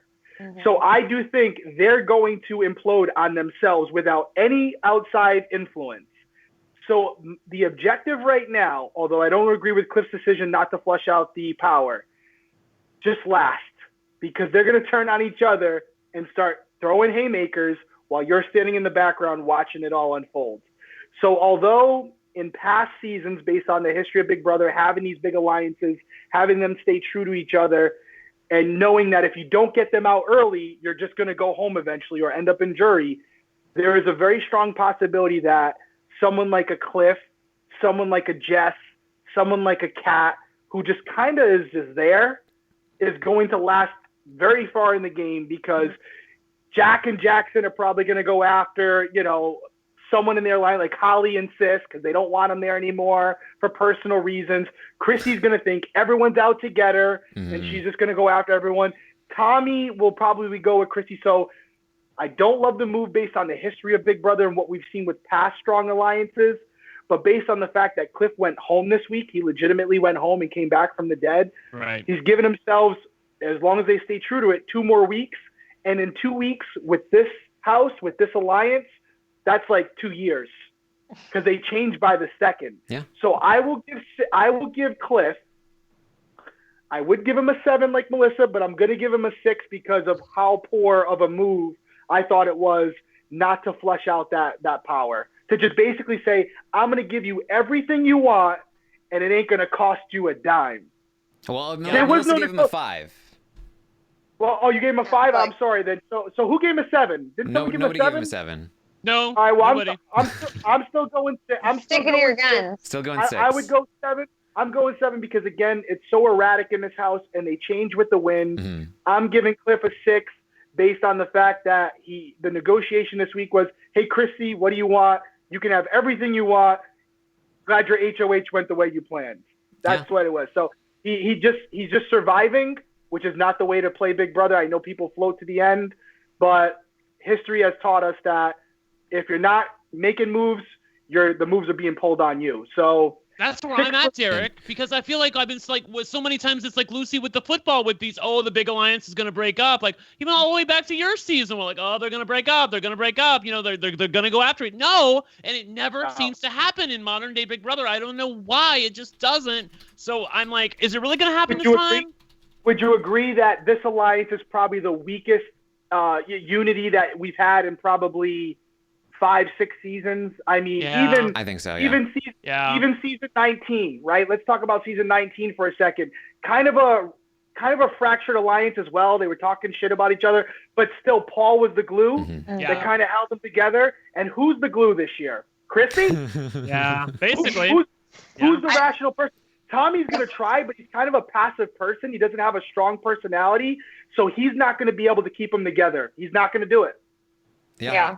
I have hope for that too, and I will say I think that I was low on Cliff this week. I do think that I think there's opportunity for him to move up. This is we use these ratings as part of a game that we use as like it's a fake stock market, and so you can buy low and sell high. And so I think that Cliff at a low score right now, he could be on the rise if the next couple of weeks play out in a certain way. Then either some of the other outcasts win HOH and Christie's power doesn't come into play. That would work out well for Cliff. Or some of those outcasts get picked off, but the cracks start to deepen and he bonds more with Kat and he forms some kind of counter alliance with half of the 6 shooters. That could also work well. I do think there are some outs for Cliff, and he could start to rise. Would you agree that right now, I mean, you guys are the feed masters. Would you agree right now that with this move that Cliff made, Sam and Nick are both on the higher end of the target list for 100%. Yeah. So and they know it. Yeah. He's like, that's 2 weeks for me. Yeah. Anything can happen in 2 weeks in Big Brother. So just by making that small move, he went from being out of the house. I would even call it a move. He won HOH. He won HOH and made a small deal that may last, it may not. And it wasn't a strategic move. This is something where he got a power pulled on him. He didn't really know what to do with it. He wasn't prepared for it. And just by making that deal, if they stay true to it, Sam and Nick, unless they win, they're going home. They got screwed in that deal. Yeah. And these six are right now, and who knows if this lasts, but they're right now talking about Cliff as their number 8, which is a good 4 weeks. That's the other thing, Karen. I forgot to mention that when Cliff was talking to Sammy and Nick today about I made this deal about the power, and he's like, but I got promises from her. She's not going to use the power on us. But there was no us yeah. in that deal. It was all Cliff, Yeah. and he's totally snowing Sam and Nick at this point. Yes. Yeah. And this also means that, like, again, his word is good. So if he does need to make additional promises and additional deals, people will believe him, because this was a huge opportunity for him to go back on it, and he didn't. So now they can trust him if he needs to make more deals in the future. Well, I feel better that I was able to bitch about him. Don't you feel better, Melissa? Yeah, no, I feel Fred, better. Fred, you better be nice tonight. You better be nice. I'm the person you tell. I keep it real. Here's the thing, Derek. I'm a fan of Big Brother and a podcaster second. And that's like, I have to keep it real. But I never attack people personally, I don't think. You're, on behalf of alumni out there, you're full of shit. Okay. You're full of shit. Well, I'm glad they notice me and they care. They care so much about what I have to say. And here's the thing, like, I appreciate the passion, because people like you guys, whether you realize it or not, I'm not stroking you, but you guys are fixtures in Big Brother now, especially the internet community. It's kind of a big responsibility, because a lot of people value what you say, all three of you. So I know who you guys are. I'm not blowing smoke up your ass. So really, what you say carries a lot of weight with the people who are watching the feeds, but not as much. I hear you on that. I will say this, though, just so you know where I'm coming from on this. I started covering RHAP for Rob like way back in the day, 4 years ago, when like it was Big Brother Canada 3 was our first season together, and like I basically just showed up and like was like a few people who auditioned, and Rob's like, okay, like you're cool, like that's basically what happened. And as the years have gone on, we've gained more notoriety, more influence, and it has taken me a little bit of time. I think last season was the biggest example where I didn't realize how much, when I say something, it can reverberate with people. But that wasn't necessarily clear to me. Like, I'm just the guy on the couch who's yelling at my TV screen. So like, I don't view myself as any different. And then after what happened at the end of last season, I feel like I had to reevaluate and talk with Rob a little bit. And like, I keep it real with people, but I do feel like that I've figured out where the line is better than I did maybe 12 months ago. So that's all. That's the real tea. We'll see about that. Yeah. Okay. Another thing that happened is that Twitter used to have him shadow banned, and then that stopped. I know, right? Yeah. So that was a big moment. Listen, we could have a whole podcast, and I would love to be part of it, as far as Big Brother culture and how with the social media aspect of it, and how we as alumni, I see some alumni trashing people. Like, I called Nick a clown the other night. I'm talking about some of the things he's saying about Kemi. I don't like him. Right. But I'm careful in what I say, and because I do realize that these people are human. They did agree to go on the show, but I have a little bit more empathy for them, because I was in there. I get shit still for saying I'd break Zach's jaw. I never would break Zach's jaw. I don't know anybody who thinks that. Yeah, I mean, I said it. I said it, and I didn't eat it. I've never broken anyone's jaw in my life, but I said in the heat of the moment, so you have to own it. You got to own it. But I think culture-wise, you guys being someone, Taran, you're on every day. There's people tuning in to hear what you say. They value your opinion and how you categorize these people. They may not watch the feeds like you, so they're going off your word. Yeah. They're basing their opinion off of what you say. And let's be honest, what you're saying is very subjective, because nothing against you guys, but you've never been there. Yeah. Oh, God, yeah. That was my favorite part of the podcast earlier today, where you clocked Taran. Like, it sounded like shade to me, and I asked the chat, I'm like, was that shade? And they're like, no, it wasn't shade. Derek doesn't shade. But I'm like, it sounded like shade to me. What did I say? When you're like, well, I know that you cover the live feeds, but you haven't played the game, and so you basically it's like, you don't know what you're talking about. I'm a feed guy. Shut up. I'm a feed guy. I was saying a perfect example is your guy's boy Jordan, which wasn't meant to be shade, but I listened to him before he went on and after, and very intelligent guy, smarter than me, but hearing him talk about the game and analyze it is different than playing it, because we have an opportunity right now to have a three-dimensional view of the house. We can sneak in a room and listen to what people are saying without them knowing it. Right? We have that opportunity. There were points in my season, believe it or not, where I didn't trust Cody. I was like, oh my God, who's he talking to right now? Because I don't have the luxury of listening to what he's saying like we do.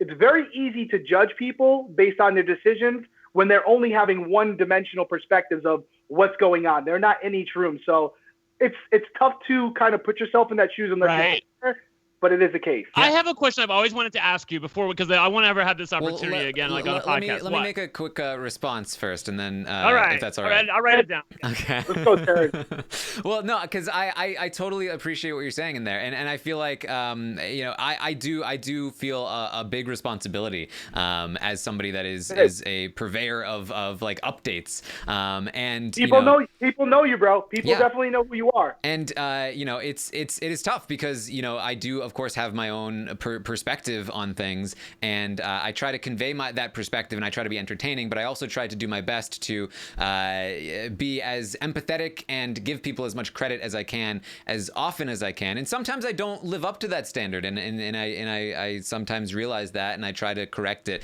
And then there are times when I'm trying to do that with Cliff, and people are like, "Oh, how dare you, Taran? You're being too easy on them," and people don't like it. And so you never gonna please anyone in the Big Brother community. You know that. Yeah. So it's definitely an interesting position. Never one that I thought I'd ever be in. And it's something that I do hold a lot of respect for. And we had I have a podcast called The Taran Show, where I interview house guests, and we did a podcast on the community and sort of the way that the community interacts with the alumni, and how that we can all be a little more empathetic. I would love to have you on that podcast to talk more about that stuff and about your life. And we can keep going with the countdown. I'll say this. I'm not defending anybody who goes in there and says, I want to spit in a woman's face. Mm-hmm. I'm not defending that. That's not what I'm talking about. Right. I'm talking about what we're talking about right now. Game moves, what they're basing their decisions off of, who they're aligning with. They're two-dimensional for them. We have that extra lens where we can see what they're saying behind closed doors. As far as any comments about people personally, there was something early with Jack making fun of Ovi as far as his appearance.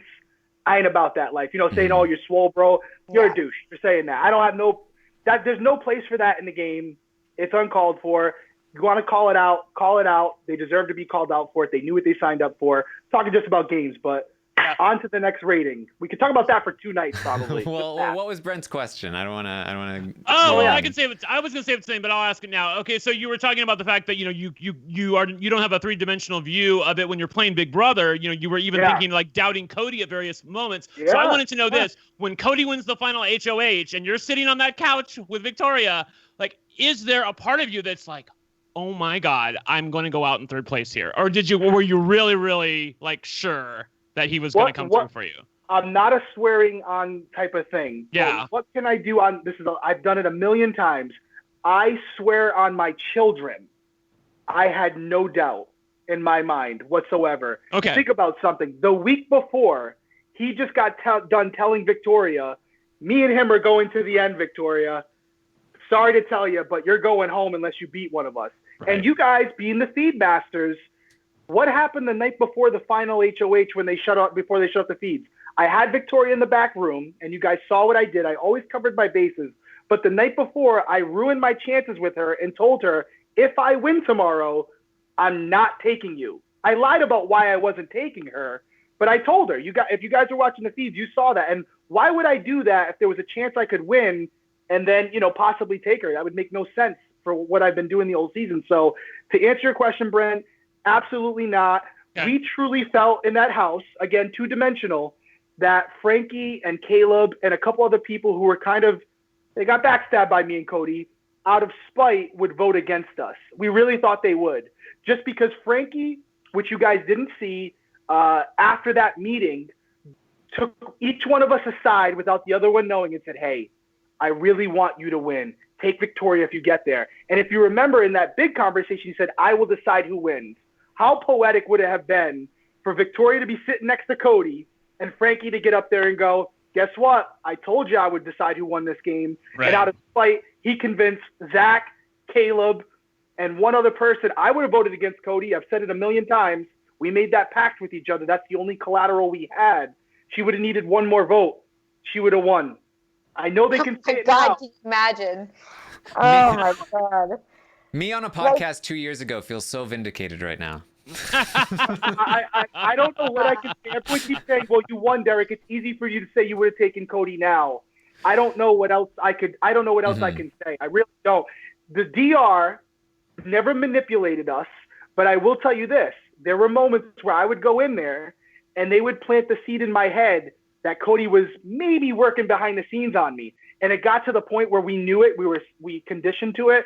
I would come out and say, "Cody, they're trying to flip us," and they would cut the feeds because we knew what they were doing. They were trying to spice things up a little, make us double, second guess each other. But we knew very early on, and it was boring for you guys. Sorry, that we were gonna. Oh yeah, it was. One of I us was enjoyed gonna it. get 50. One of us was going to get 50. One of us was going to get 500. And as long as we were sitting next to each other, we were both walking away with 50 grand at least. That's a lot of money. Yep. So why would you roll that dice and walk away with nothing?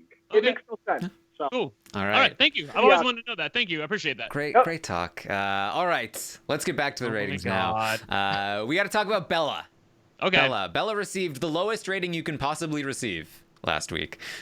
She received an overall average of 1. She got 1s from each of us, myself, Brent, and Melissa, and the audience gave her a 2. So we'll see if she has been able to rise from that 1. I think the answer is no. I'm giving her 1 again. Well, No.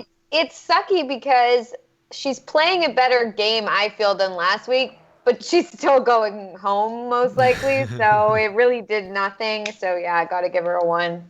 Yeah, it's a 1 for me. She's really, it's the thing that I can't believe about her the most is that she actually got up her butt and tried to campaign a little bit over the past 24 hours. She woke Cliff up in the middle of the night and was like, Cliff, but it was like a little bit too little too late. There was really no path for her here. She didn't have the relationship with him or the potential goods to be able to cash in on those chips. So there's nothing to see here. She doesn't have any game. She doesn't even know what she's doing in the house. She was obviously a recruit, and I don't have anything against recruits, but at least try to adapt to the game that you see in front of her, in front of you, and she's not able to even do that, Taran. She can't even keep her mouth shut for more than 30 seconds without blabbing to somebody else. Again, This is the person who blabbed about the Women's Alliance 30 seconds after it was created, and her reason was, I thought that they were going to find out anyway, so I went ahead and told them, which just makes no sense at all. Yeah, I mean, I've talked a lot about how Kat has been one of the reasons why the Outsiders were never able to get together to work anything. Kat and Bella tag teamed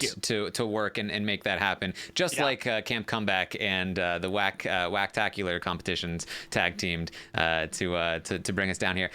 So yeah, Bella now in this position is like, why does this always happen to me? Why does everyone always attack me? Why is this my fault?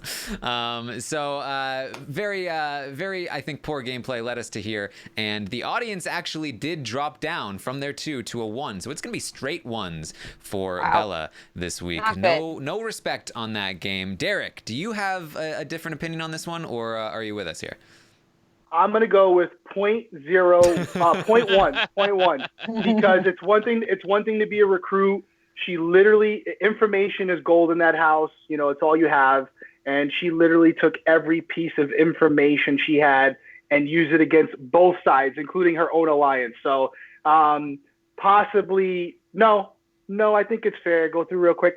She played the worst game in the house so far. Maybe a great person, but that's what happens when you're a recruit.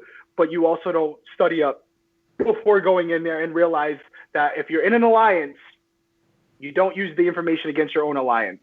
So not only did she bring her game down, she also brought down Nick. So it's pretty good it's pretty bad when you can bring down 2 people for the price of 1. So maybe a great girl, but terrible game player.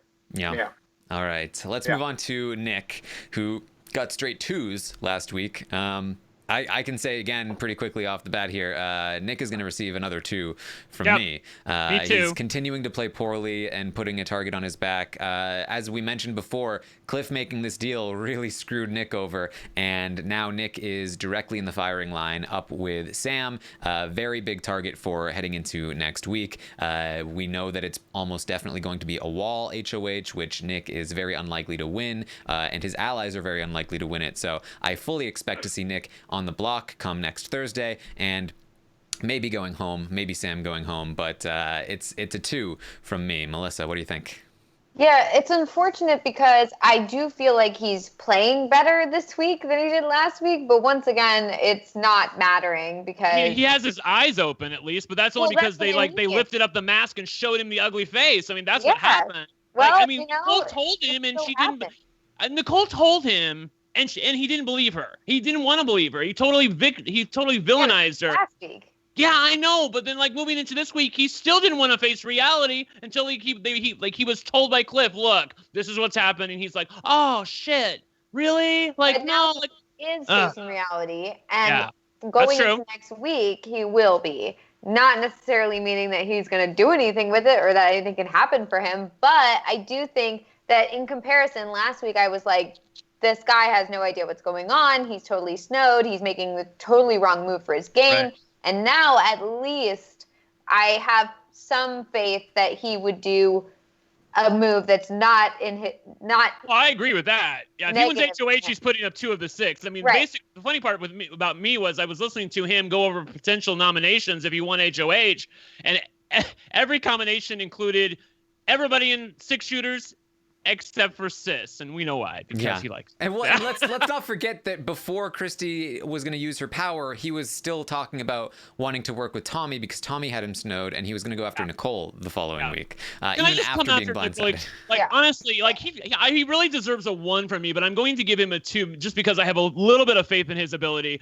But this is my issue with Nick. Of all people, he is a fan of the show. He knows what he needed to do here. There was an opportunity for him to get with Cliff and Bella and Sam and maybe even Nicole. They've been able to patch it up today. Why couldn't they patch it up last night? Get into a room together and say, you know what, Cliff, we support you. They all had these one-on-one conversations with Cliff that lasted a minute, 2 minutes. There really wasn't anything substantive to it. Cliff never got that deep with them. And so, Cliff never felt like he had the backup in order to pull the trigger in the first place. If they would have went to him and said, you know what, we're in it together and have a little rah-rah moment, I do feel like there was a chance that Cliff might have pulled the trigger. But given how things were ended up happening, I don't feel like Cliff felt like he had any backup. So how can he make the move to do that? And I hold Nick accountable because of all the people, he should know better. All right, Melissa, what was your rating here? I'm going to stick with my 2 because even though I do feel like his eyes have been opened and he has the potential to make the right move this time, he's in a worse position now that the week is ending. I feel like if Bella goes home, I feel like he's target number 1. So, that's why I'm going to keep my rating the same. All right. The audience actually went up on Nick this week. They went with a 3.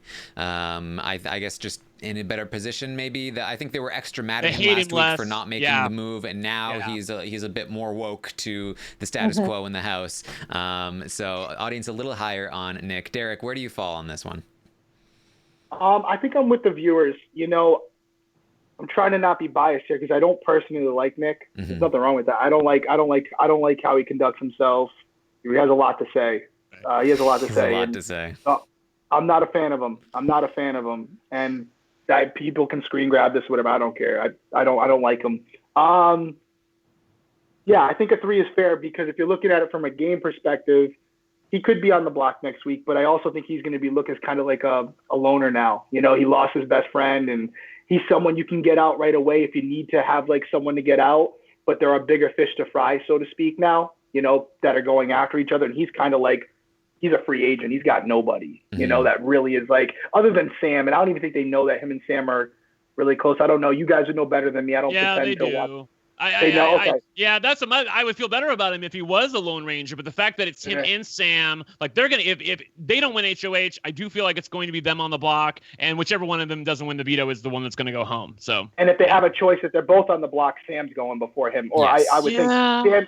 I don't know. Christy really hates Nick right now. Yeah, I think they would take Sam out though. He won 2 vetoes. Nick hasn't really won anything. Which was one mistake in the game. His one big mistake in the game was winning those 2 vetoes when he didn't need to. But we'll save it for Sam. Yeah, I think a 3 is fair. I think that is true. I think that again, looking down the line, if Sam leaves next week, and then those cracks do start to form. If Nick gets lucky enough that they form fast enough, I could see him definitely falling back in, especially with his connection to Sis, who I think is one of the safer people in the house.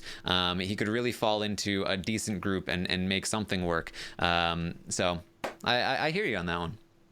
Yeah, good job, viewers. It's a good rating. Yeah. By the way, I have to say, the one from Bella from the audience, like, that's an all-timer. Like, it's hard for us to literally herd the cats to get everybody to give the score that they really need to give to somebody, because there are people out there that would give Bella like a 10 because they're idiots. So for Bella to get a 1, that really says a lot about how bad she's playing. Yes, I can also say we had a record number of submissions for the survey this week. That's all they take.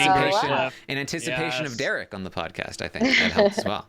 I'm sorry to disappoint with my lack of but I'm trying.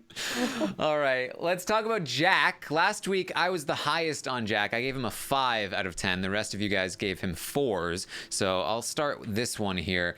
I mean, he survived. He was in a lot of danger for sure. He could have gone home this week, although I do think that Christie would have used the power anyway, so he probably would have been able to survive regardless. But if they hadn't won the veto, he would have been in trouble and he would have gone home. And that's really what he's meant for when it comes to his alliance with Tommy and Christie. And moving from this point forward, I think he is probably pretty safe for the next couple of weeks. But I don't know if I can stay at my 5. He's been put on the block. He's been the focus of being targeted now. I think that people are even more likely to go back to him as the big target in the future. So I'm going to drop down from my 5 to a 4. I still think that if he manages to survive for a while, he is very good at competitions. I could see him having some kind of competition streak. I could see Tommy being too loyal to him in the end and maybe not cutting him when he needs to. But for right now, I'm going to go with a 4. Brent, what do you think? Yeah, I rated him 4 last week, and I'm going to stick with a 4 this week. I just don't think that. I think that there have been some positive things that happen, but also some negative things that happen. I agree with your assessment that once you hit the block, I do feel like it's easier for people to then put you back on the block. Yeah. And it's not like such a crazy Derrick thing to think like, oh my God, I know, right? Like, like if Derrick ever hit the block, it'd be like, oh my God. I hated that block. I hated, man. It felt like I was there every week. Yeah. So I don't feel like that you can honestly say that he's had a more positive week than he had last week. So you have to at least keep his score neutral, if not lower. So it's a 4 for me. Melissa? Yeah, same here. I'm going to keep my rating at a 4. Everything you guys said. I feel like his week was down, then up, then kind of down because he's still on the block, although he's not going home most likely. So overall, his game, though, I will say, though, that he has done a good job on the block. Like, I feel like I was concerned he was going to freak out and confront people and, get upset with Cliff or whatever and make it bad for himself. But he really has done a good job of kind of sitting back and just letting the chips fall.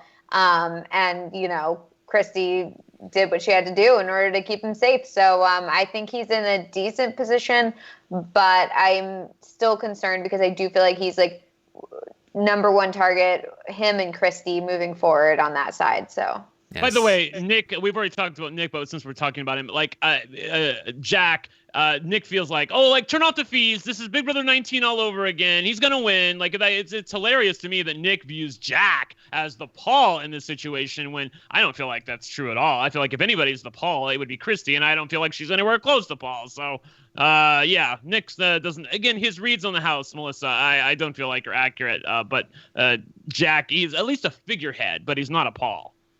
Yes, the audience agrees with us. It's going to be straight 4s for Jack. But Derrick, what are your thoughts here? And you guys are saying a 4 for Jack? Yeah. Yeah, it's a 4. Are we basing our scores off the gameplay in Big Brother history, like where they're ranking or how they're ranking in the house for this specific season based on gameplay? It's kind of subjective there. Maybe a little bit of a combination. I like to focus on the season that we're looking at as much as I can. I think it's important. Yeah, and so then you kind of have to factor in like what is their position right now, what is their likelihood of winning the game, how much faith do I have in them as a player to get out of a spot if it's bad, and so I try to factor all of that in as much as I can. Okay, so I'm trying to figure out like spoiler alert, I think Tommy's in the best position in the house right now for me. So I'm trying to think of what I'm going to grade him and go from there, because I just gave Cliff a 6, right? And so I think Jack is in a better position than Cliff. I really do, because he has that promise for 2 weeks. But when I look at the people who I think are like actually loyal to Jack, I think he has more people. And again, interject if I'm wrong, but I would say Jackson's loyal to him. Yep. Fair. Yeah. And I know there's a tiff right now between Jackson and Holly, but I have a feeling in that house they'll mend it because there's nobody else. There's nowhere to go. Yeah, exactly. There's nowhere to go, so I think they'll mend it. So if Jackson's loyal to Jack, then Holly's loyal to Jackson, and therefore loyal to Jack. You guys pointed out that Christy and Tommy appear to be pretty loyal to Jack, even though they know he's a threat down the road. And then you have Sis, who is literally following Jack around the house. So he has a good amount of people that would protect him, and the less people in the house, the more valuable each vote becomes. And I do think that Jack has proven he's definitely a physical guy. There's no doubting that. He's in good shape. And I don't think he's a dumb guy either. I think he might be pretty intelligent. He won that mental comp already, right? Wasn't there? What was the comp that he won? Yep. And he came second in this next one, yeah. The fireworks competition. So I would give Jack a 7 at this point. I would give him a 7 at this point, because I think he's in a better position than Cliff. I don't know, for example, if Nick wins next week and puts him up, depending on who he's next to, I think he would be saved over at Jackson, or I think they would vote Jackson out over him. I mean, that's my gut. But yeah, I'm going with a 7, which is in line with you guys. But in the grand scheme of the house, who we have left, yeah, I would say that I wouldn't mind being in his position right now, to be honest with you. He didn't really do any campaigning, no mental voodoo on anyone, and he literally skated through. I mean, he's had moments where he was in trouble. He didn't know it probably, but he basically, like you guys said, with minimal effort, he survived because of people going to battle for him, which is what you want. I think that's fair. I think you make a lot of great points. I think that for myself, I think I tend to put a lot into like what is his likelihood of going home soon, and so for me it's hard to bring him up that high. But I mean, I was at a 5 last week. I could have him at a 5 this week too, although I do think I'm interested to see your other scores then. I'm Yeah. interested to see your guys' other scores, because I think that's really what it comes down to, right? If you have him at a 5, I'm interested to see where you have the other people in comparison to him, because there's got to be somebody. I don't think there's any master level big brother going on in there this year, but so I'm trying to base it off the gameplay we have for this season with what appears to be the knowledge these people have of the game they're playing. Honestly, I'm really enjoying hearing your perspective, because it's allowing me to look at my own ratings in a slightly different angle. So this is fun. Plus, I feel like we hear each other's ratings all the time. We kind of like stick to similar ratings. I feel like we don't really ever veer off and be like, okay, I'm going to give him a 7, like while the rest of us are down below. So it's interesting. I'm here to mess it all up. Yeah, to have someone come in. Well, you also like have the confidence to do that, because you're like, yeah, I'm also a Big Brother legend. So what are you going to say? I'm interested to hear the viewers now. Let's see how good I really am. They'll do it and spite me now. But imagine next week, they're all 4s this week. Next week they're 7. Next week all of a sudden Jack's rated super high. We're like, what the heck? Yeah. What the hell happened? It's tough for a player that's disliked to get a high audience rating, even though I try to say, hey, this is purely strategic. It definitely has an influence. He personally, again, not a huge fan of Jack, honestly, but I'm trying to separate, game from personal opinion. I know there's been some allegations about him and things like that. We won't even go there. It's just supposed to be fun. But personally, not my favorite, but from a game perspective, unfortunately, guys, I think he's going to stick around a few more weeks for sure. Yeah. All right. Don't say that. Let's move on to Christy.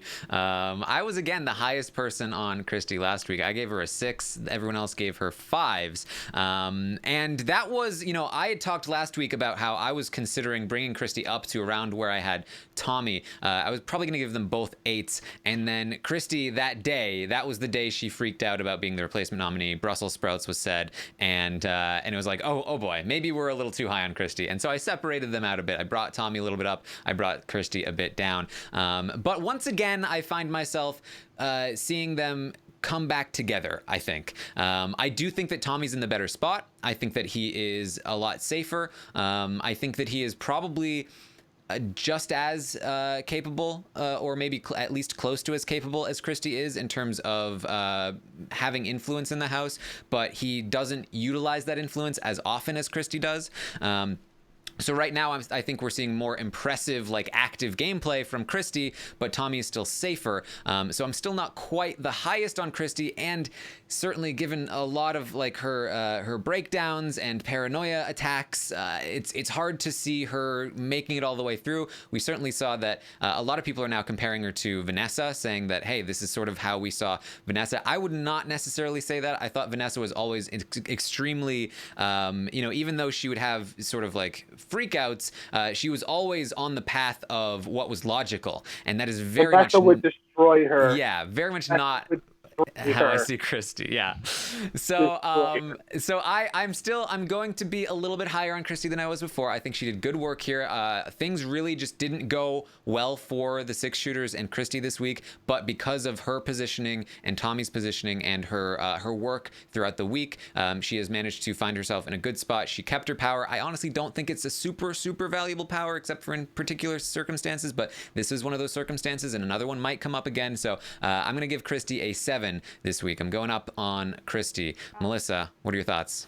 Yeah, I was going to give her the same. I'm very impressed with Christy this week. And not only this week, but the relationships that she's been able to build with people. I feel like people really seem to trust her and want to work with her, and they really like her. I feel like I always hear her name get brought up when it's like, okay, well, who should we work with? It's like, oh, Christy, I really like her. And when she gets into these one-on-one conversations, I'm always really impressed with her because I feel like she kind of she molds herself to whoever she's talking to. And I feel like she does a good job of making it so that people, I always find myself liking her so much more when she's not talking with the 6-shooters.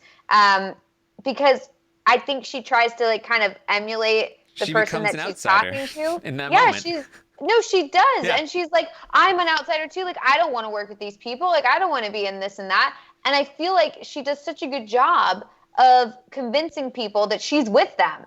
And every time, it convinces me every single time. Every single time I hear Christy talking to people like, oh, I want to get rid of Jack. I want to get rid of so-and-so. I'm like, she does want to get rid of him. And then, like, a second later, she'll be telling someone, like, no, we can't get rid of Jack. I want to work with him. So I totally believe Christy every time I see her talk. So I can see why the other house guests are believing her. And so I am very impressed with her. She was able to utilize her power that really isn't that great of a power unless, like you said, it's utilized in a very specific circumstance. But she was able to use the idea of that power to get an outcome this week that she wants when everything was basically stacked against her. So I am pretty impressed with her this week. So I got to give her a 7. All right. Brent, do you agree? Yeah. Well, I don't know if you remember our friend Ariel on Twitter, the one who does the diary room counts, clam pearls for. She had something to say about Christy because she was coming for all 3 of us. This is what she had to say, and I told her I would read it on the air. She said, "Y'all need to start putting some respect on Christy's name. I don't know what you all see in Tommy for him to get all the credit in this pairing and the 8s and 9s of the stock watch while Christy is getting 4s and 5s. But Christy is running this shit while Tommy is doing nothing. Christy is pulling off something big by getting clipped to nominate her desired target while she gets to keep her DPOV, and she deserves due credit for that. Plus, the entire house loves her. It's insane and reminds me of how much everyone loved Tyler last season, that they wanted him in their alliance plans, even when it didn't benefit them to include them." I'm basically inclined to agree with this, but I do feel like you have to hold her accountable for her emotional breakdowns. Again, as I said last week, this is someone who does not do well with power. I actually don't know if it's in her best interest to keep the power, because by keeping the power, she now keeps the paranoia of what should I do with that power, and I don't feel like that pays dividends for her. But I do feel like you have to at least give her credit for this amazing week that she's had. It's just, do I feel like, was it really amazing or was it just kind of amazing? I feel like the way things are, I'm just going to call it kind of amazing and bump her up from a 5 to a 6. Yeah, and I will say this too. again, because when I talked about like her paranoia freakouts and all that stuff, one of the things I'm referring to again, like this week, I feel like every week I see something that I'm like, no, that's such a bad idea. And this week she said, and I do believe her, that if Jack had won the power of veto and Jackson was the one that remained on the block, she would not have used her power, and she would have let Jackson out, she would have hung him out to dry. And I think that's a massive mistake that would have ruined her game and completely destroyed her alliance. And I really just, I feel like that would have been really bad for her. Luckily, it didn't play out that way. But the fact that she's willing to do things like that have me concerned about her potential moving forward. Well, I mean, like, just to be clear, Doom Tribe is in the chat going, why is Christy getting credit for any of this? And I see other people saying, why is Christy getting credit? But you have to at least give credit for what's happened in the house. These people like her. They actually respect her. Yeah, there are a few people that have Christy's name in their mouth, like Sam, but that's not the majority of the house. Also, I feel like this, like, getting her target out and keeping her power is something that I didn't even entertain at the beginning of the week. Yes, Cliff was the one who brought it up, but I do feel like Christy going to him and trying to have a conversation with him, like, I do feel like eventually she would have gotten around to this. Like, I'd like to keep my power, but could you also put Bella up? I mean, yeah, well, he was the one who brought it up, but I feel like she would have said it anyway. He just beat her to it. I wouldn't give her credit for the move itself, but I would give her credit for being the kind of player that people think are open to working with, right? So like, she and Tommy are the two people that everyone thinks, like, yes, they're the people I can grab. And because of that, that's the only reason why Cliff felt open to even making that kind of offer in the first place. The audience, though, not with us, certainly not with Ariel here. The audience down at a 5 still for Christy. They still do not have faith in Christy. So Derrick, this is a little bit divisive here. Where do you fall on Christy? Well, again, we're basing it off this season. Mm-hmm. This isn't based off the players past. I would say, and I know I'm applying my own scale system here, 7.5. And the reason I'm saying 7.5 is because I think we're talking about Christy too much too early. Yeah. I do think she's played a good game at this point. But I would ask you to go back in the books and tell me who played this aggressive this early and has won the game. And that's what I'm playing long-term here. And I think at some point, everyone's going to realize that Christy has been kind of controlling the house, and she's Mama Bear, right? Everyone's following her lead. I agree with you, but on the other hand, I do feel like in the modern season of Big Brother, like since 16 on, mm-hmm, I do feel like the front runner gets to the end and has how much were you talking about me in week at this point in the game? Oh, I was talking about you week 2. Amounts. Yeah, we really were. But the people in the house were not. Yeah. They didn't know anything about it. And I kept Zach. That was when we all knew, like, Derrick has, like, power. But here's the thing. I was 3 people removed from most of the conversations when they came out, because Christy's the one like, hey, let's talk. She's running everything. That's true. I'll throw a name at you guys and you'll think I'm crazy. But I want you to think about it down, whether tonight or something, and think about this comparison. She's better than this person. But there are some comparisons, because I've been sitting here thinking about it. And she's already done better than this person. But Devin, when I was in there, everybody loved him. And he was bringing up people to his castle. He was running everything. He was telling people what to do. He was very paranoid. And in one day, he ruined his whole game.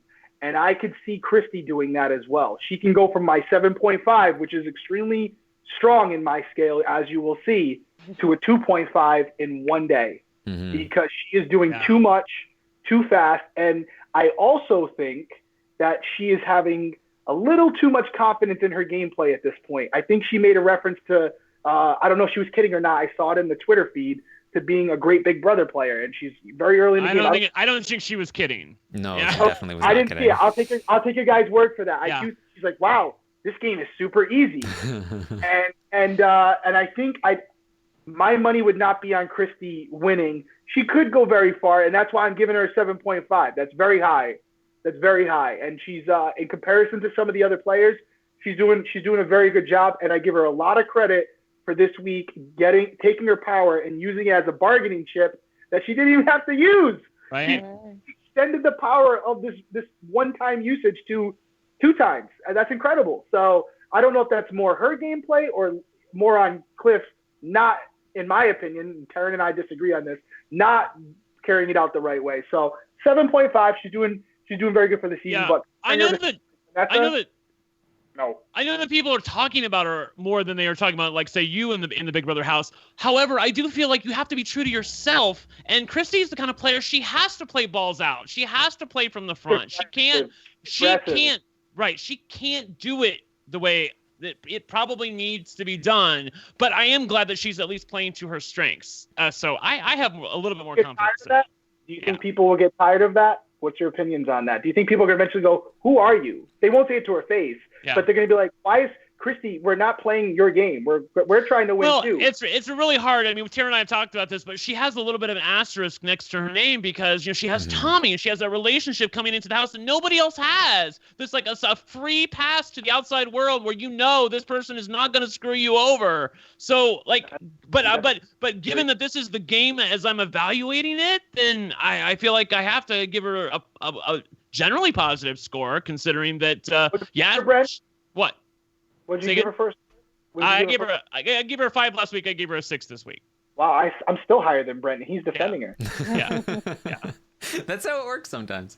All right, let's talk about Jess. Probably not a ton to talk about with Jess. She got straight 2s last week, and I mean, once again, I'm not. Oh, Brent's going with a 1.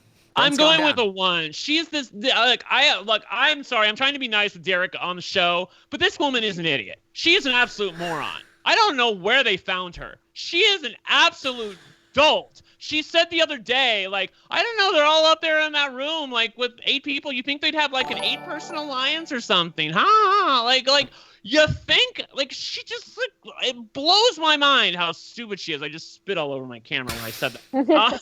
But, like, she's like, she has like 3 brain cells, and 2 of them are used up. Like and there's no way that this person can win the game. She is drawing dead. There's no way that this person can win the game, Taran. I'm telling you. Oh, yeah, it's a 1.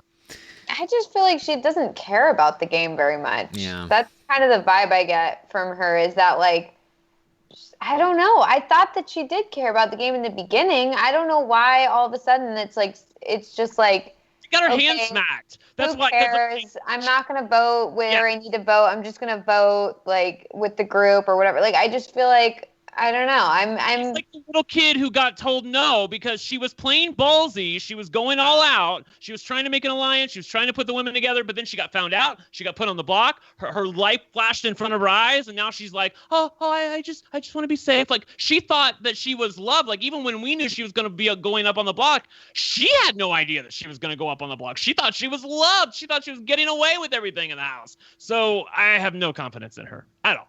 At all. Yeah, I'm going to give her a 2. I mean, I'm just going to stick with my 2. Yeah. I don't have, my opinion on her has not changed this week from last week. Yeah, I'm also still at a 2. Same thing I said last week applies this week. I think that she is the kind of player that gets dragged to the end, and that's her best shot at getting far. But she's not even in a position to be dragged to the end because there are better players in a better position to be dragged to the end, who I'm sure we'll talk about later. And so if you're that kind of player and you're not even getting dragged to the end, then you're in a real bad spot. But I'm going to stick with my 2 here. The audience is also at a 2. Also at a 2 still for Jess. So, Derrick, what are your thoughts on Jess? Okay. First off, she's not an idiot, Brent. She's not very good at the game. She's definitely a 1. Brent's right. She's a 1. He's not right about her being an idiot, but he's right about her being a 1. All right. She has no clue on the game. And more importantly, not only is she oblivious to the game, she eavesdropped on a conversation where it was confirmed that she's not in the alliance that's running the house, and yet she's still choosing to go along with it. I have never seen such a blatant display of another alliance in the house where they're literally saying, hey, we're having an alliance meeting right now. You can't come in. I've never seen it. And they're like, oh, well, I guess we should still try to work with them. But I've never seen it. And she basically said, guys, I'm pretty sure there's an 8-person alliance. They have a name, and she's still just kind of there for the ride. I think some of them want to just make it to jury. There's a monetary attachment to making it to jury. You're guaranteed a certain amount of money. She's probably just trying to get as much exposure as possible. I don't know. I don't know her rationale behind it. She's out of her league. She's out of her league. That's what I'll say. She doesn't know the game. Yeah. She doesn't know the game. All right, let's move on to Jackson. Now, I felt really good about Jackson last week. I gave him a 7. Brent, you were at a 6. Melissa was down with the audience at a 4. So, Melissa, we'll start with you on Jackson. You were the lowest on him. How do you feel about him this week? He was on the block. He won the veto. But where does he go from here? I don't feel good about him still because, as I said earlier, he's breaking ties with Holly. And Holly told what happened, and he's breaking ties in a very bad, messy way with Holly. And Holly went and told Kat, and Kat is like, oh, this guy is, I forgot the word she is, like a douchebag or something like that. And so, like those two are not going to be super happy with him. And I feel like if Holly were to break off from Jackson, I feel like Kat would go with Holly because of their prior connection. And not only that, but Christy was more than willing to just let Jackson go home had Jackson not won the veto. So I feel like a lot of the people are starting to separate themselves from Jackson, and I don't think he's playing very well at all. The fact that he won the veto has saved his butt this week, but generally I don't think he's playing a good game, and I think people are recognizing, especially with him being on slop, I feel like he's not the type of person who can really be foodless for that long and still maintain a positive disposition. So I am going to give him, I gave him a 4 last week, so I'm going to give him a 3 this week. All right. Yeah, I got this one wrong, folks. I gave him a 6 last week, and it was a high 6, but I got this one wrong. He has no sense of how to emotionally play Big Brother. He is a child. I feel like you have to look at the way he treats Holly and say that objectively speaking, he's behaving like a child. No one acts like that in real life, and that's the way Jackson's acting like right now. Like whenever he doesn't get his way, he gets very intense and have the other players of Big Brother past that he reminds me of, but I feel like game-wise he just doesn't hold a candle to. So I gave him a 6 last week. I'm gonna bump it all the way down to a 4 this week. I really feel like it's a low 4. I don't have confidence in Jackson's game at all. Taran's right. I do feel like that Christy would have let him go if this veto had played out differently. I think he could be gone next week as well. I even though there are people who defend him, people that are back him up, like Holly and Kat to some degrees, and maybe Jessica. For somebody with 3 allies who really like him, I feel like he's on thin ice. Yes. Now I'm hearing that there's some happenings happening in the Big Brother house. Oh, breaking news! Breaking news! Breaking news are happening now. So there's a house meeting being called by Sam. We've been going for a while here. I don't know what it's about. It's something about how Kat or somebody told someone else that Nick and Sam were planning something together when really it was Nick. And Sam was talking to Nick about, should I call a house meeting to clarify this? And Nick is like, yeah, that's fine. Call a house meeting because I was the one who said it. It was my plan. I don't want you to be involved or something. This is just me piecing it together briefly on Twitter. But that's what it sounded like to me, is basically Sam trying to clarify because some misinformation was being spread. Sam's realizing that he's not doing too well. Yeah, that's what's happening. Yeah, he's realizing he's trying to distance himself from Nick and Bella and all them. And he's already in the other group, so he's already at the bottom there. He's won 2 vetoes. I had high hopes for Sam. He's donezo, man. He really is. I had high hopes for Sam. Yeah. All right. Well, let's finish off with Jackson here. And if somebody has a sort of a quick summary that they can give me, if you want to send that, send that to me on Twitter. I can try and check it out as we go here. And especially as the meeting goes on, if anything eventful happens, let me know. But so Jackson, I was at a 7 last week with Jackson. I felt like his position was great. He had a lot of people in the house that trusted him. He is starting to build his own kind of secret army with Holly and her connection outside of the game with Kat that nobody is aware of. People are bringing Kat in thinking that she's a number for them, but really she's a number for Holly and therefore for Jackson. So with that as sort of a secret weapon heading into the end game if he's there for it, which he should be considering how many people trust and like him, and they would be targeting Jack ahead of him. I felt good. But strategically, he has always disappointed me. He always has these ideas that are just very, very silly, that don't pan out the way that they should. And the way that he operates in the game, now he's doing this thing with Holly, and if he ruins his relationship with Holly, that is very, very bad for him. He's now starting to talk about wanting to target Christy. He talked to Kat about wanting to target Christy, and Christy is now talking to Tommy about wanting to target Jackson, and Kat knows both of those secrets, but guess which side she's more likely to tell that secret to? The Holly and Jackson side. So I feel like I feel like he has maybe an upper hand in that war if it comes, but Christy still has the power, and so that's dangerous for him. So there's a lot of stuff happening here, and I don't feel like he's anybody's number one at this point. He's not Jackson's number one. He's not Holly's number one. I think that Holly would choose Kat at this point, given their current relationship status, and I just don't have faith in him moving forward. So I'm gonna drop Jackson down to a 5. I still feel like he is better positioned than Jack and some of the other people in the 6 shooters, but or maybe not all, maybe not so. He's toward the bottom at the least, but Right. still, in not anybody in the 6 shooters is going to be in a pretty good spot at this point. Especially, Taran, are you talking about Jackson or Mickey? Oh, yeah. Well, Mickey I would give a 7, but Jackson definitely But Jackson, no way. down at a 5 for me. All right, so the audience went with a 4 for Jackson, like down from, which is going to stay at the same rating they gave him last week at a 4, but that is going to drop him down to a 4, I believe, overall. Derrick, what are your thoughts on Jackson? I would go slightly higher. I'd go 5. Socially, his game is at about a 1, maybe a 2. But I do think, again, can win some competitions if he had to. He's proven that now, right? A couple times. Although one was he was voted to be HOH, right? The House voted for him to be. Yeah. So that doesn't really count as a win. But he won the veto. We don't know what the competition was yet, do we?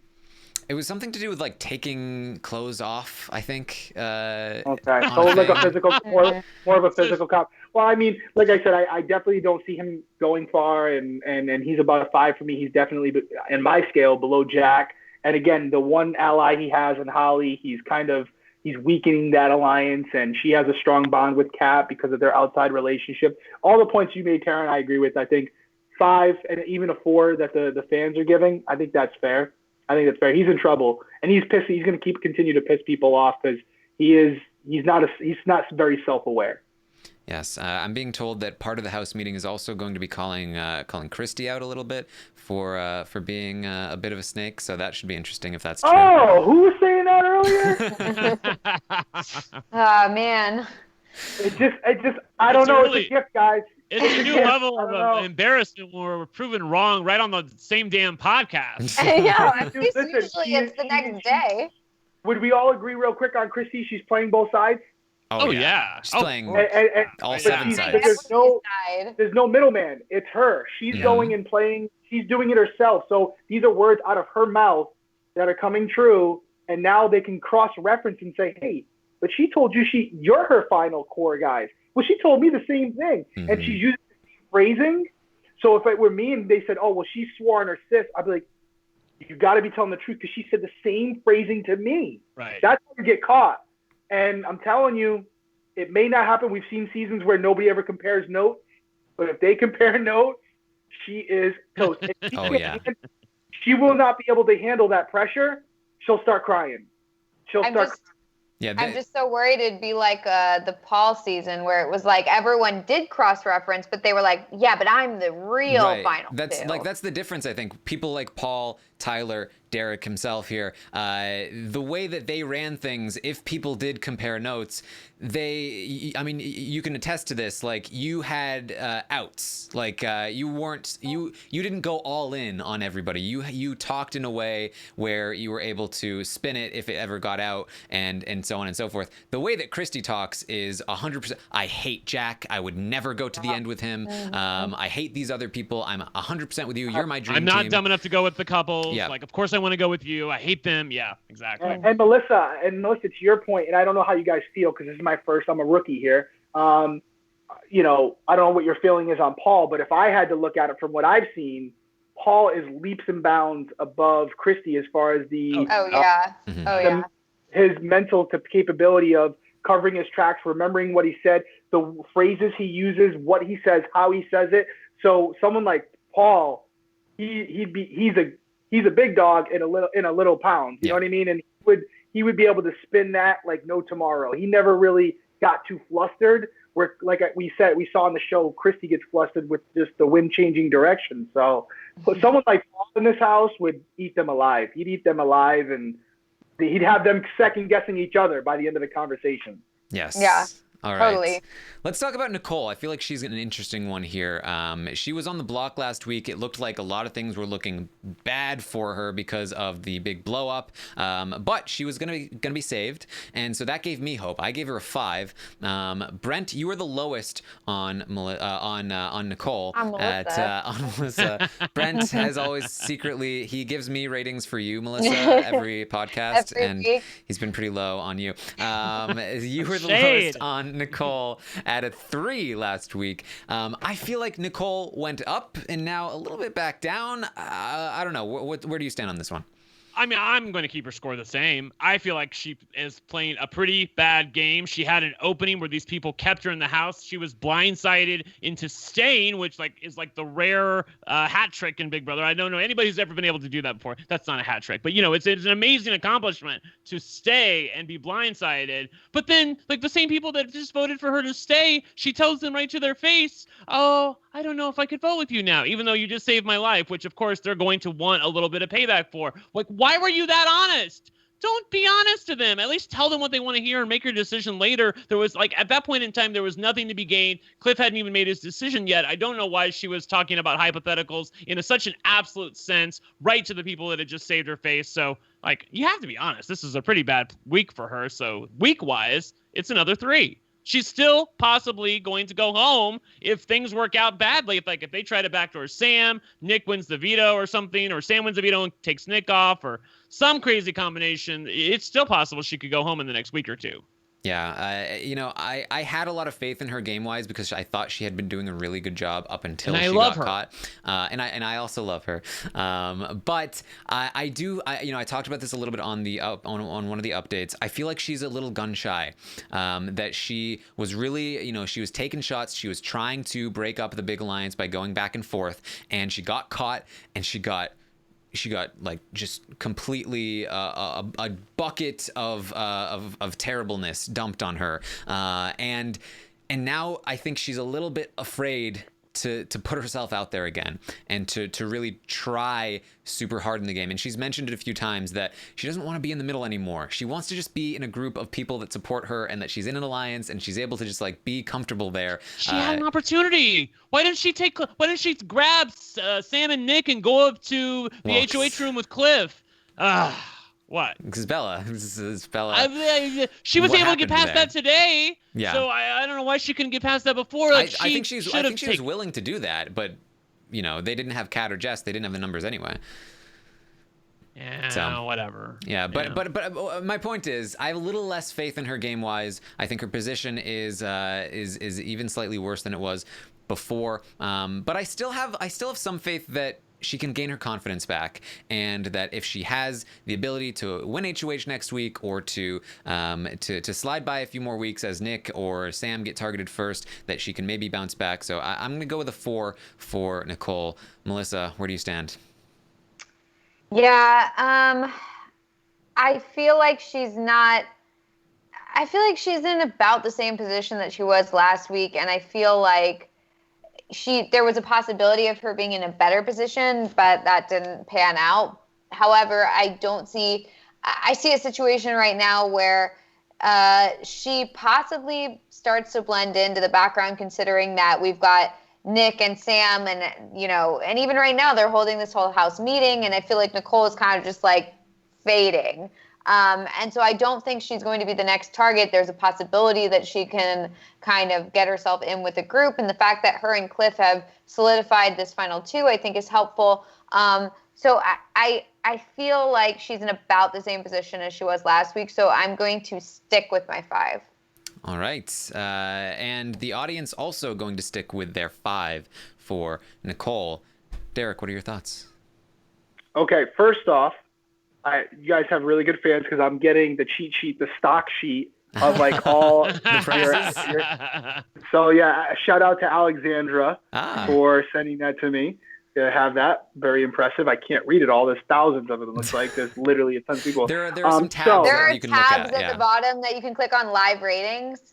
Okay. And if you click on live ratings at the bottom, that's where you can see. This is more complicated than solving a homicide. So, okay. That's going to be the tagline for the stock watch.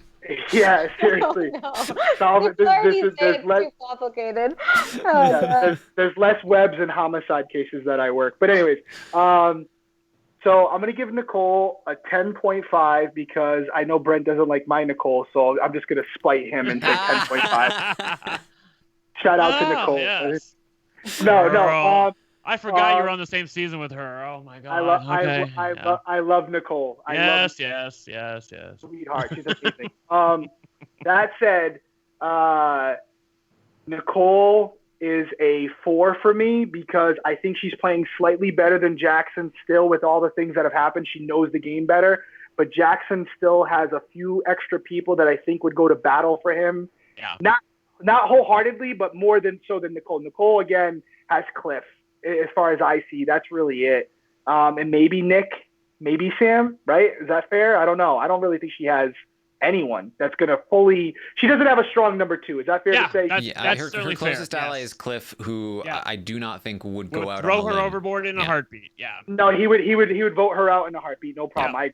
So I'm going to go with a 4 for her. I really like her, but I don't see it happening. But she is someone who could kind of skate by, or she could be the next one out. It's so weird with her. I'm on the fence about Nicole. I was between a 4 or 5, but because I gave Jackson a 5 and I'm trying to be consistent, I would say she's just right underneath him only because she doesn't really have any type of barrier around her. And as soon as they don't have someone to target a specific week, if they don't have someone, Nicole's the easy answer. Yeah. You don't piss too many people off by sending her home. Yep, exactly. Tommy was talking about her earlier today. Like, do I think she'll come after us? No, not necessarily. But is she necessary? No. Like, she's a number, but we don't need numbers. That's what he was talking about with Cliff. Like, if we can trust Cliff, he's somebody that can win competitions for us. Nicole, she's not winning competitions. She's just a number. We don't need numbers. We have the whole house. We don't need her. So she's very, very expendable at this point for these people in power. Let's talk about Holly. Last week, I was sort of high on Holly. I gave her a 6. Brent gave her a 7. Brent was the highest on Holly. So, Brent, we'll start with you. How do you feel about Holly this week? I feel similarly. I mean, what's changed with Holly? I mean, she's been able to put up with an asshole like Jackson and still come away, with her, I guess, I don't know if you want to call it her dignity intact, but she's at least got her sanity intact. That takes a special level of amazingness to be able to deal with that kind of bullshit and still keep a happy face on. I feel great about her overall positioning within the game, who's going to really come for her, who's threatened by her in this game. I feel like she does have the respect of the people in the house, but they don't look at her as a mover and shaker in the house. I feel like she's right where she needs to be. So it's another 7 for me for Holly. I feel great about her game. I'm with you on that one. I gave her 6 last week. I gave Jackson the higher score last week. I think that's definitely flip-flopped. And maybe it was flip-flopped last week as well, and I just couldn't see it. But I think that Holly is definitely in the better spot here, for sure. And it's honestly, especially with what's happening with Jackson, I think that Jackson will go before Holly does. I think that she's not tied to being super loyal to him. She has, again, the very secret power, super powerful secret weapon in Kat as somebody that is very, very loyal to her because of the outside connection that nobody knows about, even though she was a bit obvious about it last week. Nobody really caught on, and so she has that secret weapon in her back pocket. She's also close to Sis. She has relationships with Nicole. She's talked about, like, maybe I should go talk to Nicole. Maybe I should go talk to Cliff. She has those relationships through Kat as well. Kat wants to start working with Cliff, and that can extend to Holly. So if there is some kind of civil war, then they can maybe have some pull with Cliff and bring him onto their side, and he can be a weapon for them as well. I'm really starting to feel like Holly is one of the better positioned people within this group of 6. And I also feel like she's one of the more capable people, even though she's not really playing too hard right now. She doesn't really need to play too hard right now. I don't know if she's capable of playing really hard, but she's in a pretty good spot and she's been doing pretty well. So it's a 7 from me. Melissa, what do you think? Yeah, I feel like it's tough to judge her because we haven't really seen her play. So it's one of those things where it's like right now she's doing great because she doesn't need to be playing. But is it she's not playing because she knows she doesn't need to play, or she's not playing because she doesn't know how to play? Or I think it's the play? former. So I hope so, but Yeah. I'm just saying, like, we don't know that yet. So I do feel better about her this week than I did last week, just because she's still in a good position. And if you can maintain that good position for such a long time, like, you're obviously doing something right. So I gave her a 5 last week, so I'm going to give her a 6 this week. All right. The audience gave her a 5 last week, and they actually went down on Holly this week. They gave her a 4. Yeah. You guys are terrible. What the hell? Like, how can you honestly evaluate Holly's game within the context of this week and say it's worse than last week? Like, I don't know. This is where I tell the chat to go to Maybe hell. they just don't what like the her. hell? They just don't Yeah, like apparently her. not. Sometimes I look at these ratings and I'm very surprised, but maybe Derek agrees. Who knows? What do you think, Derek? Holly's an 8 for me. There you go. Yeah. Holly's an 8 for me. I think she could go all the way and she could win, because I don't think she's stupid. I think she knows. I think she sees what's going on in there. She's not best friends with everyone, but I don't think she has any, like, strong enemies, like anybody who's really gunning for her. And I know that they considered putting up Holly or Sis against Jack, but when you're considering putting one of them up just to get the other person out, that shows you where they are in the house. Nobody's going to vote her out right now. They would vote out everyone else over her. So I think Holly's playing a good game. Melissa makes a good point. It's remained to be seen as far as her ability to play the game when she has to, and she will at some point. And that'll decide if she goes or stays. But I think she's in a great position. I would like, if you said to me, hey, we're going to drop you in the house, whose position would you like to be in at this point? It'd be very close between her or Tommy. Yeah. All right. Let's talk about Sam, who just called a house meeting. I think I'm hearing that the meeting might be over now. It wasn't any real house and it meeting. didn't really amount to much other than Nick crying and them comforting him. But Sam is not in a great position, in my opinion. He is probably the most likely person to go home next week. He is definitely being targeted very, very soon. But he's probably one of the more capable people of winning competitions, so he might be able to win himself some safety if need be. And he is still liked in the house. It's one of the reasons why he's being targeted right now. But if he did manage to survive the next couple of weeks, he might have room to maneuver past that, especially if he loses some of the other people that have been dragging him down a little bit. That said, last week we all gave him 3s. The audience was up at a 5. I think I have to stay at my 3 here, just because of how likely he is to go home next week. Maybe this will go up if he manages to survive, but right now it's just looking so grim for him that I have to stick with my 3 here. Melissa, what do you think? I am actually going to go up on him this week from a 3 to a 4. And that is because the reason why I gave him a 3 was because I didn't have any faith in his view of the game and his ability to play it.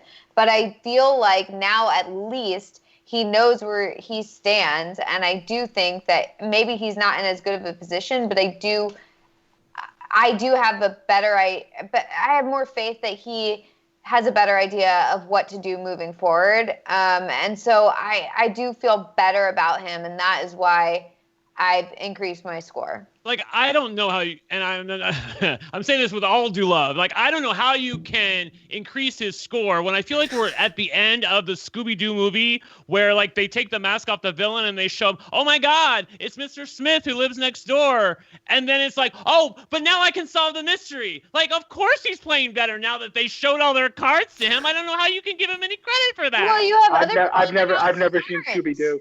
I did not get the Scooby-Doo reference at all. Before your time, Derrick. You have other people in the house though that are being shown the villain under the Scooby-Doo mask, and they're going, okay, but like, where's the villain? Jessica, like, yeah, but she's hopeless. The thing too about Sam though is prior to Christy using her power, he was still believing in Christy. You know, like he was still blinded. Like it took two blind sides from Christy to really make something happen.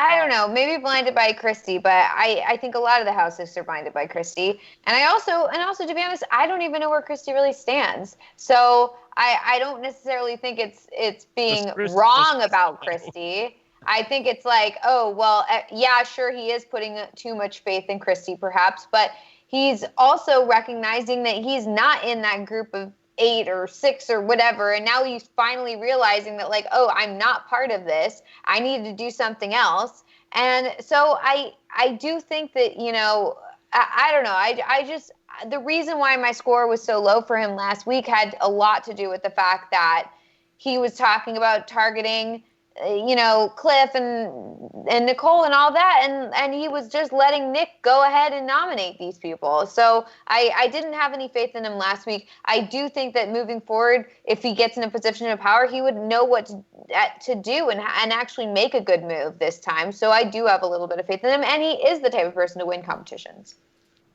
All right. Brent? Yeah, basically I'm just going to negate her score and give him a 2 because I really don't understand that at all. Like, this is a person who was told he was a bottom feeder, didn't want to acknowledge it, was in the river of denial. I know, right? And then, like, oh my God, well, like what's wrong with that? Like, at least acknowledge you. Like, it's, if you know it, you're at least won half the battle. You know what you need to do to change things. But he couldn't even acknowledge that. He had all the power in the world to get Nick to do what he wanted to last week. He had the information. He bypassed that. Then again this week, moving on to Cliff winning HOH. Yes, Jack and Jackson end up on the block, but he never pushed hard enough for Cliff to do what he needed to do at this Vita replacement ceremony. So he just, like, again, talked to them for a couple minutes and was like, oh, I don't know, but we're going to be next. And Cliff's like, no, I got it handled. He's like, oh, I don't know, but I don't feel good. And, you know, done. Like, he needed to live up there in the HOH room with Cliff and Nick and Bella and make something. Like, even if you don't want Nicole there, the 3 of them with Cliff, that'd be a foursome that could have done something, but he didn't do anything. He just let the opportunity pass, and now he's probably going to be evicted because of it next week. All right. The audience is with Melissa on this one. The audience gave Sam a 4. Voice of the people. Melissa is the voice of the people. Derrick, what do you think? I'm reading the feeds right now through Big Brother Daily, and I was actually going to give him a 6.5, and let me explain why before Brent has an aneurysm. So I was going to put him above Cliff because Cliff doesn't have anybody really protecting him, and below Jackson because I gave Jackson, I believe, a 7. I'm sure somebody will call me out if I didn't, because Jackson at least has a couple guys protecting him. And I was going to say, hey, listen, you know, put him in between those two. But I'm going to read a tweet to you guys. This is from the House Right Now transcript. And this is why I'm going to knock his score down big time. Okay. It's Sam. This is during the House meeting. Okay. I'm here to play an honest and loyal game. Christy interjects and says, I didn't hear your name involved in this plan. And then Kat goes, me neither. So he's basically throwing himself under the limelight because he thought his name was thrown out there and it wasn't. So now he's just bringing attention to himself. And it sounds like a guilty conscience, you know, like I'm sure they're going to look at it and go, he definitely did something. He's too paranoid about it. So I'm going to knock him down to a 4.5 because he might have just hurt himself with that because he's been pretty kind of under the radar other than winning the comps and literally just called the House meeting that half the House didn't even the content of the meeting they weren't even aware of. So he got paranoid. He called a House meeting. House meetings are never really good. Brussels sprouts. Yeah, they're never really good. So 4.5 for Sam. But Sam could be somebody who kind of fades back into the shadows. But if in the next week or two, that's when he's most susceptible, because Cliff, if they stay true to their word, isn't an option. So that makes Sam a prime target for them. Yes, that's the problem. It's a way to go after Cliff without directly going after Cliff and breaking the promise. Because they know Cliff and Sam talk. They ain't stupid. So, hey, we can't get out Cliff. Well, let's go for the people he's surrounded by. And Sam's a great competitor, so he's going to have to show he's a great competitor again to stay in the house. So 4.5 for me on Sam. Yeah, and you know, I think it should be made clear that the reason Sam is in danger, apart from just the overall positioning of the house, is that he won those competitions. He's paying the bill for winning those 2 vetoes in the first 2 weeks when he did not need to, and that's the only reason. If he hadn't won those things, people would be so much less scared of him in the house, and they would not feel the need to take him out in the spot that they ultimately might here in the coming weeks. And Sam was one of my favorites. I know Sam is a fan of mine. And it's so hard to judge these people because a few of them said my name, I think. I was getting tweeted at. They said I was their favorite player. So it's like, oh, man, I hate to, but I know if Sam was in my seat, he would say the same thing, like, hey, Derrick's not playing a good game right now. So Sam might have made a big mistake right there. And his biggest mistake, Taran, you're 100% right. He's winning vetoes when he's not in jeopardy at all, like just to win them, just because. Just for shits and giggles. Yeah. That is stupid. It's just stupid. It's just, I know nobody's ever safe. You can never feel safe, but to win the game, sometimes you got to take an educated risk. And he was not in danger. He knew it, and he made himself look probably even a better competitor than he actually is by winning those. Yeah. Because in the past couple of weeks, he hasn't done that good, right? I mean, he's not like killing it or anything, right? I think he did all right in the most recent veto that we haven't seen yet, but that's only making it worse for him. Yeah. No. They're gonna look at him as like a Deni or something like that, where it's like you got to take your shot at it when you have him, because if he doesn't win the veto that week, it might be your only chance. That's how they'll view him. Yeah. So 4.5. All right, let's talk about Kat. Kat last week, I was low on her with a 3, as well as you have been audience. All season. Yes, I've certainly. I'm slowly coming up on Kat. The longer she stays in the game, she continues to allow the major alliance to be in power, but I think that something happened that's really good for her this week, which is that Holly and Jackson are feuding, and that there is tension in that relationship, where previously I saw Holly as 100% loyal to Jackson over Kat despite their outside connection. I do now see Holly being potentially more loyal to Kat, and that's pretty huge for Kat moving forward. Because she's completely relying on the protection of Holly in the game, given the previous actions that she has made in the house. And so I do feel like her position has improved even more. And I'm actually starting to like where her trajectory is going. I don't like the decisions she's making. I don't like that she continues to block everything that we want to have happen. I hate that she's the reason that Jack isn't leaving this week.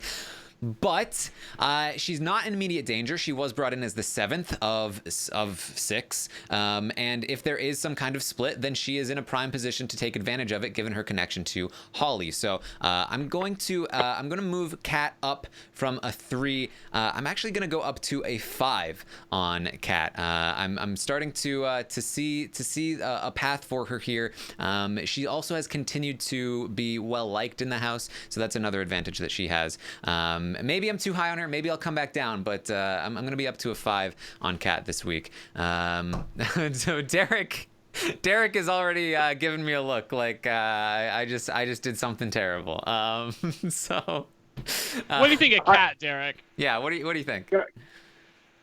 She might be a nice person. I have nothing against her, but no one is going to convince me that she's playing a good game or that she's in a good position to win. I'm sorry. She's more concerned about finding a relationship with someone in the house.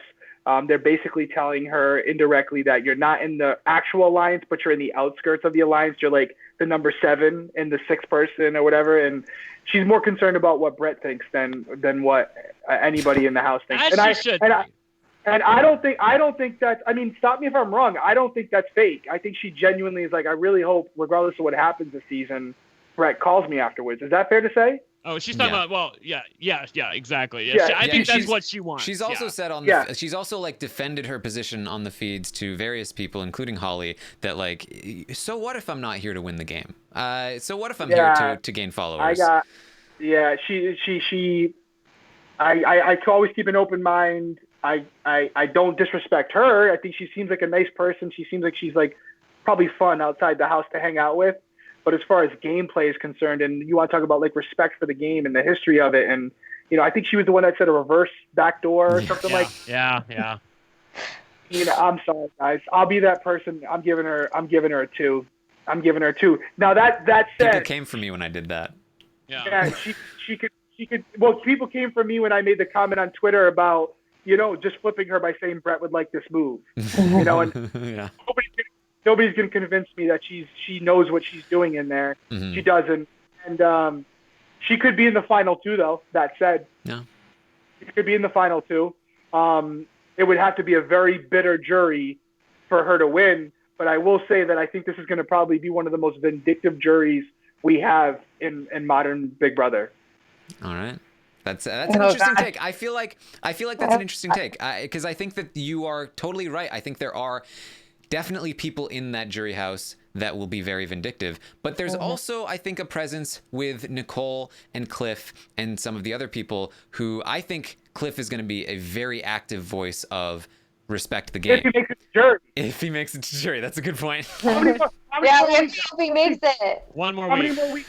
One Oh, more. okay. So all right. This is why you guys why the position you're in. So he'll probably make it then. If they say true, he's gonna. Yeah. One more after this one. Yeah. Yeah, one more after this one. Yeah. Do you think Cliff considered a super fan? Yeah. Yeah. He was. He He knows was who on we our are. podcast. Yeah. He shouts us out on his Cliff Notes every day. Back when he used to do them. Do you think someone like Cliff would vote for Kat in the end? Well, you know what? Cliff has a bit more respect for Kat than some of the house. That's true. He is often But telling people. he would vote on gameplay then. He would vote on gameplay though. Yes, he would. I think so. Based on based on gameplay, who would Cliff vote? Who wouldn't Cliff vote over Kat right now? He would not vote Jessica? Jess. Yeah. Not Jess. Okay, Jess. I give you that. Yeah. I give you that. And I gave Jess a 1. Yes. I gave Jess a 1. There you go. So I would say she's the one person. If it's Jess and Kat in the final 2, Yeah. Cliff help gives us. Kat his vote. But Yeah, is that a that's safe the final assumption? 2. I mean, I don't see Cliff looking at it objectively, especially if he has a lot of time in the jury and he says anyone in that house did less than Kat from a cerebral perspective. Now, if she wins a bunch of competitions, that could change, but I kind of think the veto, maybe I'm not giving her credit. I actually don't like what I'm saying as I'm saying it, but she smoked that veto, but I almost think that was like, I do feel like her demeanor sort of disarms us into thinking, oh, she couldn't possibly know or understand what she's, rotting out of this game. But I do feel like that you have to give her at least credit for the position that she's in. Like, I can call into question her gameplay ability and say, well, I don't know if there's anything to see there. But positionally within the Big Brother house, I like her position, and I have always said on this podcast that position is king, even if your gameplay is a little bit subpar. So given that, I'm assuming that you said Victoria was a great game player. well, I wasn't podcasting back then, but What would you have said to her then? I mean, like, I don't. Boy, I'm trying to remember. She was aligned with me. She was an automatic pawn. Everyone kind of liked her. Nobody really disliked her. She had no clue what was going on. She was more concerned with her appearance and how she looked to the outside. Well, I mean, we would have said, like, if we were grading Victoria at the time, we would have said, look, she's not going home. I mean, like, up until Final 5, right before the reset week, there was no conceivable way that you could order the house guests into, this person won HOH and this person won veto, where Victoria would be the one going home until Final 5. Part 1 came along, and then she oh my God, she's actually going to go home. Like, how is this happening? And then you saw what happened because of it. So you're right. She was going to go home at that point. Right. Yeah. So positionally, I feel like that she was strong, but in the end, like, you had, like, this is ultimately like in the stock watch. Once you get to the end, you have to win. Like, can they win or not? And I think that many of us were convinced that she could not win, so that would have brought down her score accordingly. Okay. Yeah. I think what you just said though, I think Kat, in my opinion, lines up with that person you laid out. I think Kat's very similar. I don't think she wins against, based on gameplay so far, I don't think she wins against most people in the house. at this point. Yeah, I was a 4. I was a 4 for Kat last week, and as I said, her position has improved, and I like where she's currently standing. Also, she's able to keep a secret. I know we come for so many people in this house, and like, you're not able to keep a secret. Like Christy tells people, Annalise tells people. Kat's able to keep her secret. Now she does floater some people, but not all people, and I feel like that does make a difference. So I gave her a 4 last week. I'm going to give her a 5 this week. Now, as far as entertainment, I do think she's I live for her. She's great. 7 or 8. I like having her on the show. Did you see her flossing with her hair? Yeah. It's a thing that works, I'm going to say. Oh, my God. Oh, boy. In circumstances where you don't have a flosser and you need something, I'm just going to say it works. Hair's all gross. I was just about to saying, cereal, and I'm going to wait now. It's not sanitary, but I'm just saying, like, if you would prefer to, it's either you sanitary, do nothing. but... No, it's either you do nothing, you have a big piece of thing in your teeth and you can't get it out. You got to do something. All right. Yeah. I mean, I prefer to have the not sanitary and then get that thing out. But I don't have nothing against Kat. I don't want everyone. Right. You guys can come for me, but I'm going based on where I think they are in the house right now, and I think I guess I could have put her higher because she's not going anywhere anytime soon, but I don't think it's by her own doing. Mm-hmm. She's a product of her environment. It's fair. All right, Melissa, what are your thoughts? Yeah, I mean, I agree with everything you guys said. I think that it's hard because I see glimpses of Kat actually playing. And so but then there are other times where it's like, oh, she's not playing. I don't know. But, to be fair, in the comparison to Victoria, I mean, Kat did already win a veto, and I do feel like she's got she's trying to get in with certain alliances and has some sort of game sense, where I feel like Victoria just sat around until you'd come and talk to her in a room. What week did Victoria win the veto? You guys would know this. 4 or 5? I actually don't know. Yeah. Taran. Yeah, I mean, it was around there. Yeah, it was pretty early on. But I'm not saying she's at Victoria, but I see a lot of similarities. She's giving shout outs to former house guests in the voting. Yeah. Mm-hmm. I mean, I agree. Her motivations are suspect, but I do feel like her position. Perfect word. Motivation. Her motivation, which is what ultimately will drive you through to win the game. She doesn't care if she wins or not.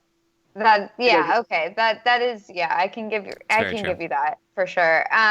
But I do think that in comparison to last week, I do feel like she's put herself in a pretty good position. Not the position I would have hoped she would be in, which is that she joins together with the Misfits and they go against the majority alliance. But she is in some sort of position.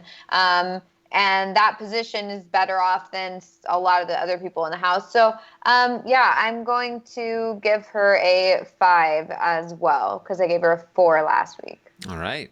The audience has also gone up on Kat this week. They moved up from a 3 to a 4. So it's going to be 3 5s and a 4 for Kat. Maybe the final 2. Maybe we're high. Maybe we're high on Kat. Yes, we might be a little high. Maybe. I think we're okay. Position. I think her showmanship, how entertaining she is, definitely helps too. Yeah. Because nobody wants to see her go home, including me. Yeah. She's a breath of fresh air, and I like seeing her diary rooms. She and really stuff, is. So she's wonderful. She's good. She's good TV. All right, let's talk Tommy. I was the highest on him last week with a 9. People always come for me when I give extreme ratings, and so I've seen a lot of flack for this 9 for Tommy. I felt confident about it at the time. I'm not necessarily going to defend it. I do think he has dropped in my estimation, not necessarily because his position has decreased, but my confidence in his ability as a player has gone down a little bit. Last week, I was looking at him, the way he was reeling Sis in, the way that he was calming people down and keeping everybody in line. It really felt like he was the force behind the scenes that was in a really great spot. And that spot did pay off this week in major ways. He was kept off the block when he really should have been somebody that went on the block. Him and Christy, as I mentioned, continue to be in a fantastic spot in terms of positioning and people wanting to work with them. He continues to be the person that Sis runs to. That even that Cliff trusts him, Nick trusts him. Even after he's now betrayed people and all that stuff, Christy is the one that was going to use the power, not Tommy. Tommy continues to be in a very, very good position. Nobody is coming for him anytime soon, even if there are rumblings, which there sometimes are, about like, Tommy, he's really good at this game. Maybe he's a threat. Maybe he's somebody that we need to watch out for. It's never going to be Tommy first and then Christy, or Tommy first and then Jack and Christy. It's always going to be Jack and Christy first, and that will give Tommy plenty of time to run to his other options, which he has plenty of. And I think that all of that leads to still the highest score, not quite as high as I was before, and maybe will continue to go down. But I am going to stick with my 8. I'm sorry, I am lower on Tommy than I was before, but just positionally, he is still in a great spot, and we'll see where this continues moving forward. Brent, you're nodding your head. Yeah, I mean, look, I'm going to be real with you guys. I bought tons of Tommy stock. In fact, I went all in on Tommy, but I have to give him a worse score. It's just how bad do I want to bring him down? I feel like you can't say with a straight face that he's had a better week to week than he did last week. Mm-hmm. It's just not possible. I don't know, the people that gave him a higher score, I don't know what show you're watching, because it's not reality. He, number one, let this blindside go through where he ended up blindsiding half the house. It's one thing if you want to blindside 1 or 2 people, but in doing so, this is a 6-4 vote where even the nominee who stayed didn't even know that she was staying. And why did they do that? For shits and giggles. And he could have totally headed that off at the pass if he wanted to. You better be nice tonight. Why am I hearing my voice come back at me? I got people. I got people tweeting at me. Oh, okay. I'm like, I love hearing myself. Yeah, But not that much. No, but I like overall, like his week in general is just been not as good as it should have been, considering his level of gameplay and the information that he had. Again, why are you blindsiding people when you don't need to? And this week, there was a possibility he could have ended up on the block, but his position saved him.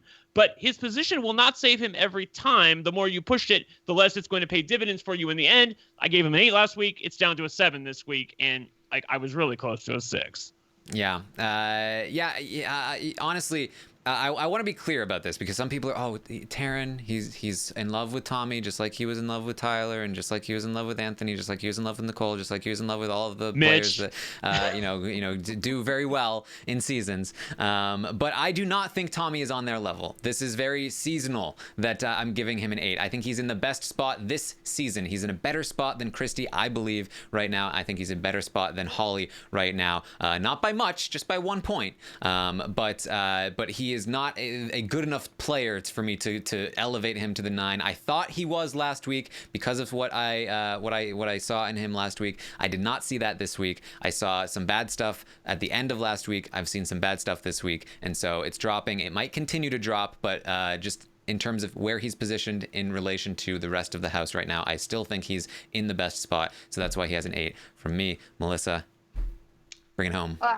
Yeah, it's tough because I do feel worse about his game this week. So I'm inclined to, cut him down a little and give him a 7. However, I gave Christy a 7, and I feel like, I don't know if I feel like they're on the exact same level of gameplay. However, exactly. I do feel... I considered the same thing. I considered giving him a 7, but I was like, I feel like Christy's at a 7. I do feel like he's in a better spot than Christy, and so that's why I had to stick with an 8. Yeah, it's tough because I do feel like he did make some mistakes this week. However, I don't necessarily feel like those mistakes have really impacted his game at all. Right. So I guess that makes it so it doesn't really make that much of an impact on his score. I do feel like he kind of got upset with people and said some things this week that I feel like really he maybe shouldn't have said at this, I don't know. So I saw things in Tommy this week that I didn't necessarily like. Well, can we talk about that really quick? Because I know what you're talking about. Like, where you're talking about when he's saying things like, like when Cliff nominated Jack and Jackson, he's like, this wasn't morally right. Like, how could he do something like this? Yeah. But, I feel like that's for show. I don't feel like he really feels that way. I feel like he's just saying that so people around him feel like he is outraged when in reality he's like, well, this is Big Brother. That's the thing. It's like if that is the case, then I'm like, okay, this is fine, no worries, because like it's possible that he's just saying those things because he knows that that's what like certain people that he's talking to want to hear. And so I totally get that. But if that's really how he feels about the game and about these nominations, then I don't feel as good about his game, because I feel like, okay, if you're going to start talking about like, oh, it's not moral to do it, it's like, okay, whatever. I hear you. So, but I don't feel like he's on the same level as Christy, so I'm just going to have to stick with my 8. All right, there you go. So that's 2 8s and a 7. The audience went with a 6. They went down. It was very close. It was very close. Way down. The audience has continued to be low on Tommy. They started at an 8, they dropped to a 7, and now they're dropping once again down to a 6. It was close. He almost made a 7. It's probably a lot of that stuff. Yeah, I think the stuff that Melissa's talking about, and that wasn't the only thing that he said. He said a couple other things that really pissed people off. I think that probably had some impact on the scores as well. Like, yes. Fans don't like it when you talk like morally about what's wrong. I mean, Derrick, you know that. Come on, like. All right, Derrick, you've had some surprised reactions here. What are your thoughts on Tommy? What does the audience have as their highest rating? Have we got to that person yet? So this week it was Tommy still, yeah. Even at a 6. Audience is brutal. Yeah. So my scale is definitely different than theirs, right? So and I'm not doing it based on what you guys are doing it, because you're going from week to week, right? So I'm just saying where they are in the house right now. 10 would be perfect, like untouchable, and everybody's underneath untouchable. And I don't think anybody's untouchable at this point for what all the things you guys said about Tommy. But based on his physical ability, from what I see, to win competitions, he seems like he's in incredible shape, balance, strength. He's got it all. Sociability, I think he's up there with the best of them, if not the best. He's got dirt on everybody. Everyone kind of likes him. I know his name has been thrown out as being on the block by a couple people, but it's always with Christy. It's to get rid of Christy. Maybe I'm wrong. Yeah. And so for that reason, and you guys really nailed him, I got to go with the 9, which isn't far off from you guys, but I have to give him the 9 for the same reason you guys gave him the 8. I think he's better than Christy. I think he's better than Holly slightly, and I gave Holly an 8. So I have to give him a 9. I think he's in the best position in the house at this point. I even think he might increase in the house if Christy happens to go home early, because he doesn't need Christy, where I think Christy needs him. Yes. Yeah. I agree with that for sure. All right. I think that's fair. I think that's very fair. All right. Let's talk about our final player here. Sis, Annalise. Oh, God. Now, Melissa gave Sis a 1 last week, which was just the one paddle. Quite a bold move, I think. So, Melissa, where do you fall on Sis this week? Look, the thing is that I don't even feel like Sis is playing the game. And then when she does play the game, I feel like she's playing it terribly. I just feel like she's being really personal about things that don't necessarily need to be personal. Like, she's getting super worked up over certain people and saying that she's going to like punch their face in, or whatever she said about Bella earlier or whatever. It's like, I just feel like it's not a good look, and it's not good for her game in the house. I don't see her doing anything. And to put, like, on top of everything, Cliff was about to put her on the block as the replacement nominee. Like, the fact that that's already, and it didn't even seem like anybody really cared. Like, it was kind of like, oh, no, okay, they didn't. Yeah, okay, whatever, put her up. Who cares? So I don't even feel like anyone's even protecting her. I mean, even Nick, who, like, supposedly had a crush on her or whatever, like, he didn't even, nothing. Like, I just feel like nobody is protecting her, really. Like, she's kind of expendable. People are like, yeah, just get rid of her. I don't really care. So I don't think she's playing a good game. And I the fact that she survived this week, whatever, I was really upset by her game last week. So I guess I'll be nice and I'll give her a 2. All right, being nice and giving her a 2. Brent, how do you feel about that one? I share Melissa's concerns about Sis. I just don't know how to evaluate her. I mean, like, basically, the gameplay is non-existent in my eyes, and she does get worked up about things that she shouldn't be getting worked up about, and then consequently putting herself in a worse position than ordinarily she might be. Having said that, she does have a position in the house that is superior to most people in the house, and I feel like that you at least have to give credit for that. The question is, like, where do you ultimately fall? As I've often said on this podcast, position is king, even when your play is subpar. The question is, does her complete lack of gameplay negate any possible advantage that she has from her position within the game? I say no. I feel like I'm going to keep her score out of 4, which to me is a pretty high score for someone who doesn't have any semblance of a gameplay whatsoever.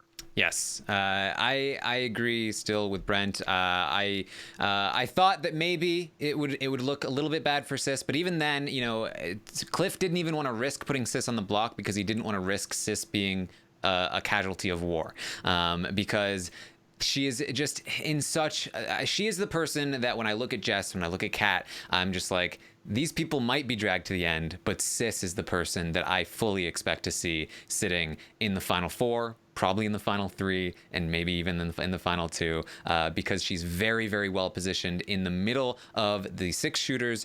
Both sides want to take her to the end. Whichever side wins is going to pull her over to their side. They're going to continue to drag her along. Tommy has been grooming her as a GOAT. I feel like she is our person. We're not going to get rid of her anytime soon. And if Derrick is right, and we have a bitter jury, then we could easily see something happen. And Sis isn't even that disliked in the house. People really do like her. Yeah, people do. Yep. So, I don't know that they respect her, but they like her. Yes. So, all that said, I can't quite go up to a 5 on Sis. It just does not feel right. I'm going to stick with my 4 as I think I've said it before. 4 for me is the highest score you can get as a GOAT. It means that you're the best GOAT. And you're probably going to get taken to the end, and you're probably going to be hoping for a bitter jury. And that's exactly where I feel Sis sits right now. So I'm going to go with a 4. And the audience gave her a 3 last week, so they went up to a 4 on her this week. So the audience is feeling a little bit better about Sis as well. Probably the fact that the 6 shooters are maintaining their hold on the game. So, Derrick, how do you feel about Sis? Yeah, I got to stick with my scale, which is completely off from you guys. But if I'm giving Holly an 8. And she's kind of in a similar position in the house than as Holly, right? I mean, she's kind of not on anyone's radar really, but I think Holly is maybe a little bit more in tune with the game. Yep. Yes. Definitely more mature, seen a lot more in life, a little older, and not as I know she's with Jackson right now, but I think she could take or leave Jackson. She seems like it's like I think she wants it now because it's something to have in the house, but like. From what I've seen in the Twitter feeds and I from the Twitter timeline, she's like really into Jack. Like she's boy crazy. And am I wrong in that? I don't want to. You're right. Yeah, she's very like on and off about it. Like, but it's clear that like she will sometimes say, oh, well, it's I'm done with that. But then the next day she'll be like, well, but exactly. maybe. No, well, I like him. Yeah. I'll let Melissa weigh on this because she's the female in the room. But it's one of those things where I felt. From a psychological perspective, very early on in the game, she's like, ladies, it's women till the end. I don't even like Jack like that. He's super hot, but I don't like him like that. And I would never do anything with him in the house. But and she was the first one to do something with him. And I think that's because she wanted all the other women to leave him alone. She wanted dibs on him. Am I right in saying that? Possibly. I feel like it. Yeah. Yeah. I mean, she really wanted put Jack it past from the jump. it. She wanted Jack from the jump. And that all said, I got to go with a 7 because I agree with Taran as far as, she's not on anybody's radar, man. She's going to go forever. She's going to be there for a long time. And I don't think we've seen it yet. But again, we know that some endurance comps are coming up, right? Some physical comps. Yeah. What's Annalise weigh? 20 pounds? Yeah. She's super. So her and like Nicole on a wall all day. And she's got a Division I college mentality. We haven't seen it yet. I know she's feisty. I think her in a wall comp, she's going to be like, I'm going to die up here. So whoever wants to jump off, you can jump off now because I'm dying up here. She could, not the gameplay, please don't kill me on this, but she has a similar body type to like a Danielle Donato and stuff, and maybe a similar mentality. Like she's a strong woman who believes in herself. She has confidence. She's athletic. I see her winning an endurance comp like in her sleep. Wow, you really I really feel like she is season 8 Danielle Donato. That really struck a bell with me, actually. Yep. You know, I as much as I loved Dani on season 14, I had very similar feelings about Dani in season 8. I would not want to face Annalise. I would not want to face Annalise on a wall.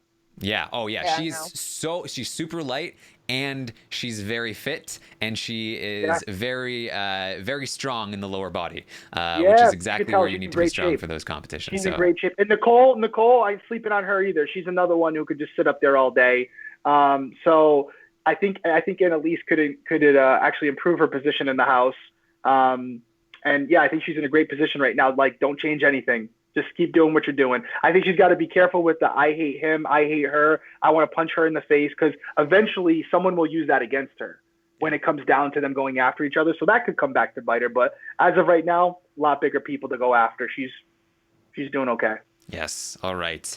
So there we have it. That's the Stock Watch ratings. We finally got through them. We're here. Very. You guys usually go this long? No. Not quite this long, no. I think the addition of a fourth person is lengthening it for sure. But it's totally cool, Derek. Like we love having you here. It's Like, it's like worth it. I was just laughing about it because we had 2 talked... hours. We're 2 hours in. We're 2 hours in. Oh right, yeah, exactly. Yeah, sure. We're 3 hours in without you. Holy shit. Yeah. Well, I can talk. You guys know that. I can talk for sure. No, it's great though. It's totally worth it. Like I love hearing all your thoughts on the season because we don't get that very often. So I think it's so fun. Yes. So as we mentioned, there is a game that we play where we can buy shares of each player and see how that changes. And so we do have a leaderboard that we look at. We glance at. What's that? No real money. No real money. Yeah. It's all That's a fake. good idea. We should do that. Yeah. I'd lose so much money. I'm so bad. Yes. All right. Retro action. Yes. Now we're talking. All right. So here's the leaderboard. You can see on the people watching can see. We still have a top 3 from the Reddit, including Beast. Beast was our champion last season, and they continue to do very well, but actually managed to fall a little bit behind here, and now in 3rd place. This is the first time I've ever seen Beast not in 1st place.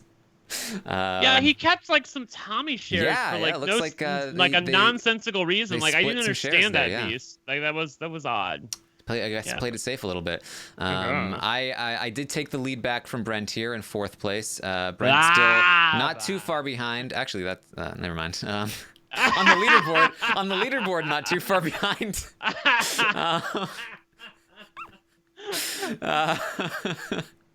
Yeah, somebody told me in the chat, like, Taran just took $170 lead over Brent. I'm like, thanks for telling me. It looks like $100 to me, but... Oh, it's only 100? And we don't have to talk about me. We can just move on. We can just scroll down. Yeah, we don't need it. Nope, we don't need to even bother with discussing my Kirsten. position in the game. Well, there's just... You need a money manager, Melissa. There's Rob. Clearly.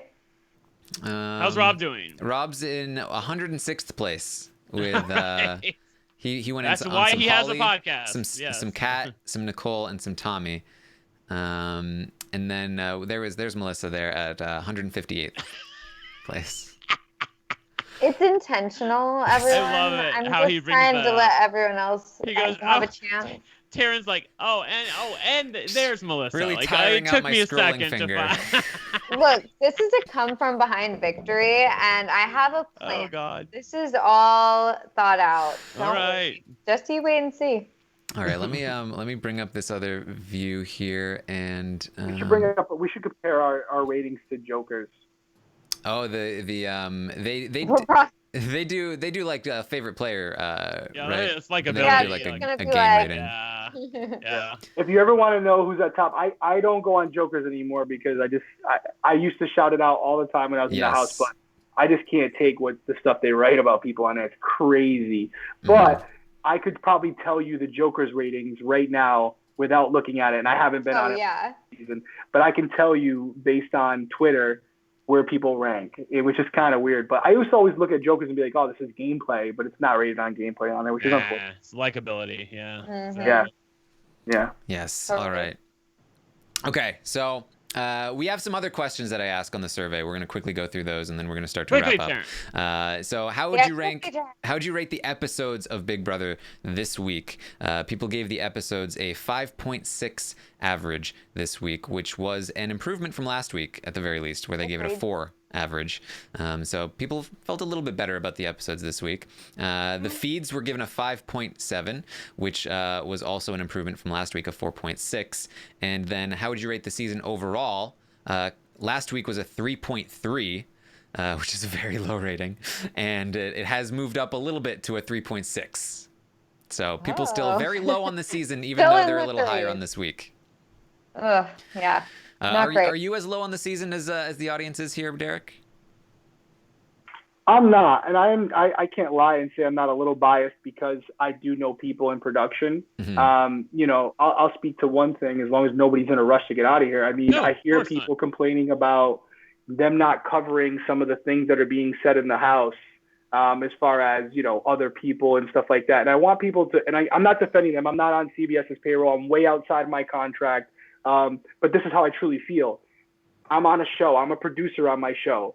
I filmed for 5 days and I got to squeeze it into 42 minutes and have it make sense for an audience to cover the entire thing I did, right? And I always get frustrated with what gets cut out, but that's just the nature of television. And so with Big Brother, they have like 9 objectives they have to accomplish. They got to cover the competitions. They got to cover the showmances. They got to cover the relationships. They have to cover all these different facets so that the audience is following along with them, because not everyone does what you guys do and keeps up on the feeds and stuff. So I like that they covered a little bit about Jackson this week, but they covered it because it kind of related to the game. So I think if the decisions that are being made or the comments that are being made are affecting people's decisions because they're like, oh, this person's an asshole for saying that, I wouldn't go with them to the end, or I think they'll cover it. So I would say that the television version of Big Brother, in my opinion, has been pretty good. There's some good characters in there. There's some comedy. There's some drama. There's crying. There's laughing. There's showmances. There's, I wouldn't say they don't have that mastermind at it yet, but that could come about with Tommy or Christy or someone like that. So I think it has a little bit of everything. I really do. I think it has you have your underdogs with someone like Cliff, who just won an HOH after being voted out. It's like, right. I think it's pretty good. And I didn't say that about every season. I didn't love season 19. I honestly didn't. Yeah. And again, I'll say it how it is, right? But I think the season still has a long way to go. And I think history would tell us that a lot of times people are a lot tougher on the season in the beginning. They turn around, they end up loving it for whatever reason. Something happens and it becomes good TV. I mean, was that the case with 20? Didn't 20 start off a little slow? No, 20 kind of kicked off with a bang when it was when 6 Tyler, to 5. when Tyler got Caitlyn to flip. Yeah. And then Swaggy was but then it died off. Yeah, so bad example there. The first part was great, but the second part was Yeah. No, so I think it's been pretty good. I think for an average viewer, they're kind of doing a very good job of keeping you up to date with what's going on in there. And I like that they finally showed why Kemi maybe dislikes Jack and wouldn't work with him, and why she was being standoffish with him, because he was being a douche to her, right? Mm. So why would you want to work with someone who's constantly passive aggressive and condescending to you? You wouldn't want to work with that person, right? That would affect your decision-making process. So I think they'll continue to do that. And I know people would always like certain things to be in there, but again, realistically, you have to look at it's 42 minutes, and how much footage do they have to chop down to 42 minutes in that house? Yeah. It's a lot. Season 15, they did it. They covered everything because the comments being made really affected alliances and also decisions. So I think if it becomes more of a prominent thing, you'll see it shift as well. Yeah, I will say this. If this was season 19, then this HOH would have been the Jessica Graff HOH, where Cliff would have just right off the bat targeted like Bella and Nick immediately. Mm-hmm. And then Bella would have went home, and he wouldn't have even tried to make the shot, because that's what happened in Big Brother 19. Oh, yeah, don't even remind me of that. Yeah. So... And that's another great point too about these seasons, right? We had it happen this week, but if you want the underdogs to win and you want there to be flips in the house, people have to win HOH. Mm-hmm. Vetoes are great, but you got to win. I'll be the first one. I hate to keep referring to my season because it feels like I'm trying to like drag it along here.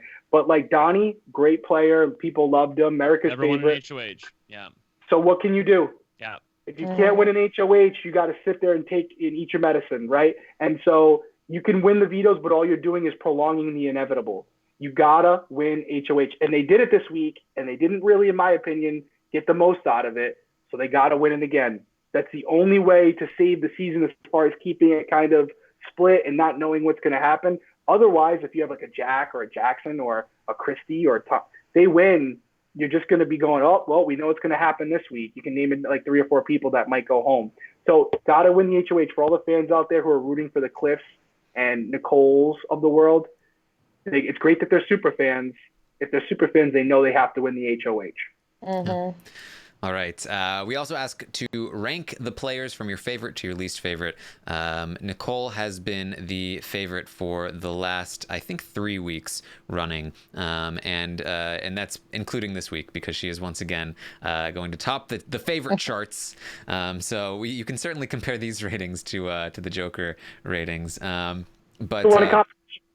Yeah.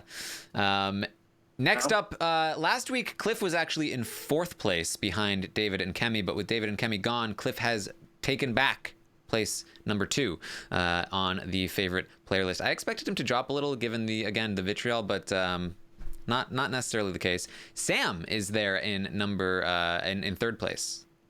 Mm-hmm. It's by default. Yeah. I feel like. Yeah, I feel like all the likable people are gone, Yeah. and everyone's just like, okay, guess we got to pick Sam. My favorite's gone. Mm-hmm. Then Kat, and then Tommy and Holly, and then you get to the bottom half, Christy, Nick, Jess. Now, last week at the bottom of the list easily was Bella, but this week things have once again changed because now Jackson. Bella is on the side of good, and Yes. Bella is going to be there above Jackson, and Jack is going to be in last place. Oh, Jackson last place? No, Jack Really? is in last place. Jackson is just above him. Oh, sorry, Jack is in last place. Yes. That's what I said. Yeah, I mean, like, I'm not gonna argue about it, but they're both not great. But I would have given Jackson the worst week and the most unlikable this week. I thought Jack has been okay. He hasn't freaked He hasn't out. really said Like, anything. or done Yeah, he's anything. been, but on the other hand, He was the Kemi's target out of the that house. people really wanted him out. Yeah, So I think that's true. That's yeah. true. A couple people definitely do. Yeah. All right. Who is the best person for Cliff to have targeted this week for his game? The people said Jack was the best target. 2nd place was Christy. And that one, I felt like I wanted Cliff to target Tommy and Christy. I wanted him to put those 2 on the block. And if the veto wasn't won by one of them, then take Christy out, takes her power out too, and she's the core of the house. That really can help split things up. But ultimately, he went with Jack, and the audience does agree that Jack is the choice. Although I would have gone with Christy personally. Derek, what are your thoughts? That's skewed because they don't like Jack. So I agree with you. I think Christy and Kat or Christy and Tommy, get one of those people out, try to take the head off the snake. But like you said, a lot of people don't like Jack. These polls are kind of influenced by that. Mm-hmm. They see the stuff he's saying on the feeds. They see the way he's treating Annalise behind her back, flirting with Christy too. That all plays into it, hey, listen, fair game. That's what the feeds are for. That's why your audience is going to have a different perspective than probably the people who watch just the show. Yes. Kat was actually 3rd on the list of who he should have targeted. And then I'm with that. Yeah. I'm with that because she don't know where she is. You don't know where she lies, and if you don't know where she lies, she's not good for your game. Absolutely. I will say that the chat is coming for me. Obviously, I neglected to mention the fact that Jack did have that horrible comment about the rice pudding in regard to Bella. So that did go over my head, but I forgot. Oh, you guys got a chat? Wait, am I not seeing a chat? There's a chat in here? Yes. Oh my God, there's been a chat this whole time. I haven't seen it. That's talking about hilarious. you. Yeah, they've all been It was our hilarious, secret yeah. chat, Derek. Yeah. All right, You weren't honestly, invited. Give me a 10-second version. How did I do? I didn't have the chat open. I just clicked They've that been button. They've been loving you. Yeah, I've heard great things. They've been All right, I love loving you guys it. too. You I can love even you guys can too. scroll back and later on and see everything everyone's Yeah. saying. But Sure. people were very excited to see you on. No, listen, I truly do love the show. It's not about me, but I really do love the show. I was Clearly, busy I with mean, yeah. I was busy with my show, but now I'm kind of at home just hanging out, waiting to see, working on the cases we're working on. So Yeah. I don't ever go away. I'm not too good for Big Brother. I love the show. It's my favorite show on TV. And it's a great show for a lot of reasons other than it's entertaining. It's a microcosm for our society if you really look at it. So if you look at it from the perspective, it's pretty damn cool. Something just hit me. So, you do the Breaking Homicide show. Have you ever heard of the Staircase trial? Like, do you know what that was? And then I was in that, or what? Firm. I know that you were on the show. I know that you were dating the guy that was on the show, right? No, he Something tried like to that. hire me. Yeah, that was a long time ago. Yeah.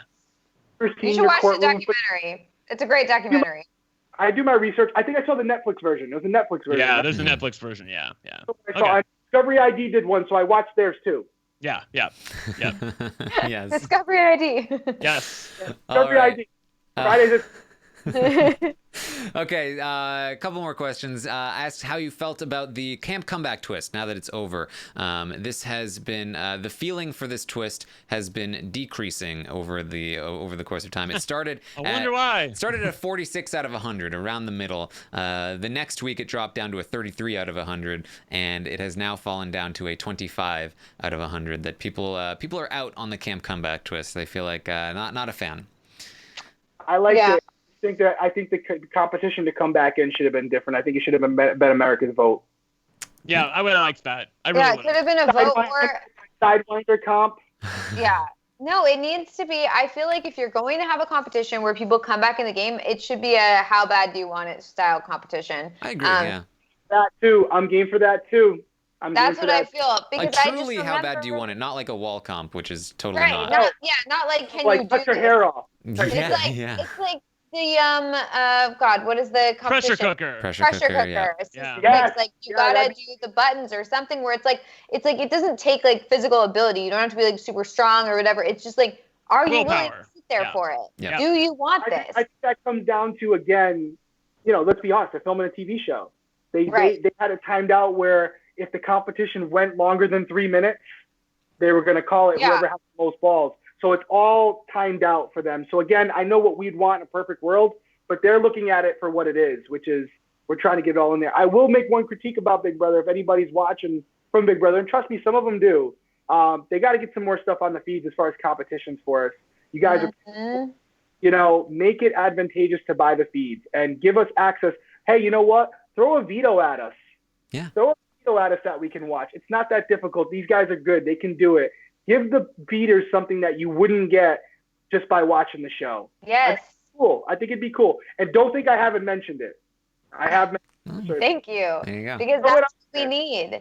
Then they not only do they not show us the competitions, but they leave the feeds off for the reaction after the competition. They've been pretty good about it this season, though. I'll give them credit for it. I just am saying that, like, a lot of the time, Canada is worse. Yeah. A lot of the times you're like, okay, well, what's going to happen? Then it's like, oh, by the time the feeds are up, they're already in bed, sleeping, like, nothing's going on. Like, okay, the drama's over. Like, I don't know. BB Can's free, right? BB Can's free for the feeds? Yeah. So people are paying for it. People are paying fee. Give them something. Like, and they could do it, especially like the time comps where it's one person at a time going. I think that's awesome. Derek, I want to know what do you think? Like they did BBOTT, and we got to see everything. We got to see all the live diary rooms. We got to see like all the competitions live, like right on the feeds. Like, why didn't that work? And do you think there's ever a chance that they would, like, the house just sits there all week long, like, I mean, all year long, like when it's not being used for Celebrity Big Brother, but for, like the intensity of the fall, the continuity, I can't even stop. We're 3.5 hours in. I know, right? The part of the year where it just sits there open is what I'm saying. So, like, why don't they do something with it like BBOTT? I think it's simple, and I have nothing to substantiate this. Nobody said this. Just your opinion. Yeah. I think it's very simple. Put the producer hat on for a second. They're paying the house guest a stipend. They're paying that whole crew to be on 24/7. It's very expensive to produce Big Brother in that sense. And the amount of people who signed up for CBS All Access was probably not enough big of an increase, what they were going for, to justify cost versus, the cost analysis. Like, were they making money? That's simple. Did they make money by having the OTT where they see the huge influx in how many people subscribed to CBS All Access? They ran the analytics. It probably didn't match up. And they said, we're better off just doing it once a year on the summer. That's where our big money is for advertising dollars. That's my best guess. Now, what about a 2.5 week, 2.5 week All-Star season? Like a celebrity, like a celebrity schedule where like there's a vote eviction like every other day. Like the schedule like every Monday, every Thursday. On TV? Yeah, on TV. On TV, Yeah, like I'm all for it. Okay. I'm all for it. I just think that they have celebrity. Would I do it? A short one? Yes. Yeah, yes. 2.5 weeks. Boom, done. Again, I don't want to make it about me. I would want to know who I was playing against, because I'd want to play against the best, because whether I come in 16th or first, I don't want any excuses. I don't want any excuses. I don't want to go in there and play against just people who are entertaining. I want to play against the best. So if I finish in 16th, I'll say, well, I guess I'm 16th best in the world. If I finish first, I don't want to hear your favorites are better than me because I just beat them. You know what I'm saying? Yeah, but don't you think that a 2.5 week season would bring in more quality players because it's only 2.5 weeks? I would be open to do it. I'll be the first to say I've been spoken to about would I ever come back. And the number one thing I always say is Tenley was traumatized at 18 months. Now I have a 6-year-old in Tenley and a 3-year-old in Peyton, which you guys, I don't put my kids' faces on camera and on social media anymore, not because of you guys, but because of Breaking Homicide. I have dangerous people who would love to hurt me, right? So I can't. But if I leave them for a week now to go film Breaking Homicide, they're like FaceTiming me 7 times a day. So 2 weeks would be tough, but I think I could pull it off because I usually do a week and I'm gone 90% of the day. So 2 weeks would work. Any longer than that, I think you start losing people because everyone's older and has families, and again, it's tough to get away when you get older and you have people that you're responsible for. I would do it. Listen, I'm not worried about coming in last or whatever. I think it'd be good to go against the best. If I was going against the best, I would consider it. And I said this to Dan. I say I'll play if you play. Yeah. Well, I would love you guys to all play. Oh my God, if you, Dan, and Will aren't someday playing some kind of game together, then the world has lost something very valuable. I think Will would come back. I think Dan's the harder one because he's got the kids, and that's where with me. I think Dan's not afraid to play. Not afraid to play, and I don't think Will's afraid to play because he doesn't care. He doesn't care. Maybe someday we'll be able to crowdfund something and make something happen. I would die. We always joke about it. It seems like they canceled Big Brother Celebrity this year. Or at least they haven't announced that it's coming back. I bet you that's making money. That's got to be making money. I would see them doing it again. But again, to my point earlier, how much is it costing them to get these people in there? Yeah. That's true. That's the thing. All right, bring back All Stars instead of Celebrity. Boom, done. I'm in. All right. I like it. Okay, so to continue the survey here. Taran, do not. Oh my God. Okay, fine. Go ahead with your survey. Fine. Go ahead. We're all over the place. This is gonna go another 4 hours. I know.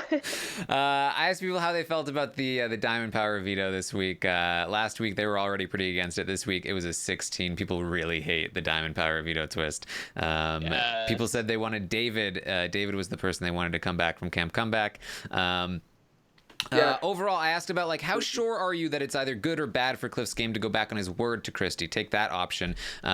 People were relatively in the middle on that one, actually. They're about a 60 out of the scale of 100. I said you either think it's definitely the right decision or it's definitely the wrong decision or you're somewhere in the middle, and most people were in the middle on that one. I asked how sure are you that it's either good or bad for Cliff's game to make the deal with Christie and either have her burn her power or not burn her power. That one was a little more skewed toward the direction of he should make her burn her power.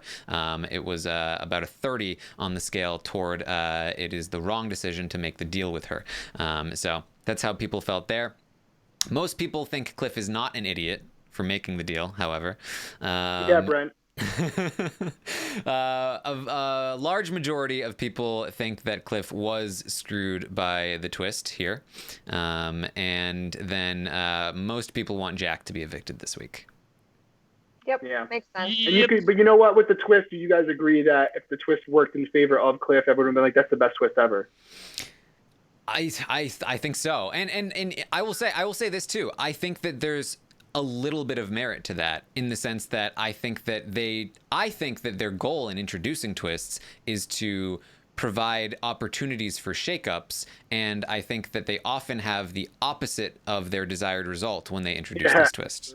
Can we agree that Jack had one of the worst powers ever in the history Yes. of Big Oh my God, that's so stupid. It He didn't was- even help him. He did a good job in the diary room, going like, "This is amazing. This is a game changer." I Like love he, this twist. yeah, Oh my he was God. earning his stipend that week. Yeah, So they probably bad. made him redo it like 7 times. He was probably Yeah. like, guys, I'm redrawing veto players. And like, yeah, but he's like, all right, here you go. Yeah.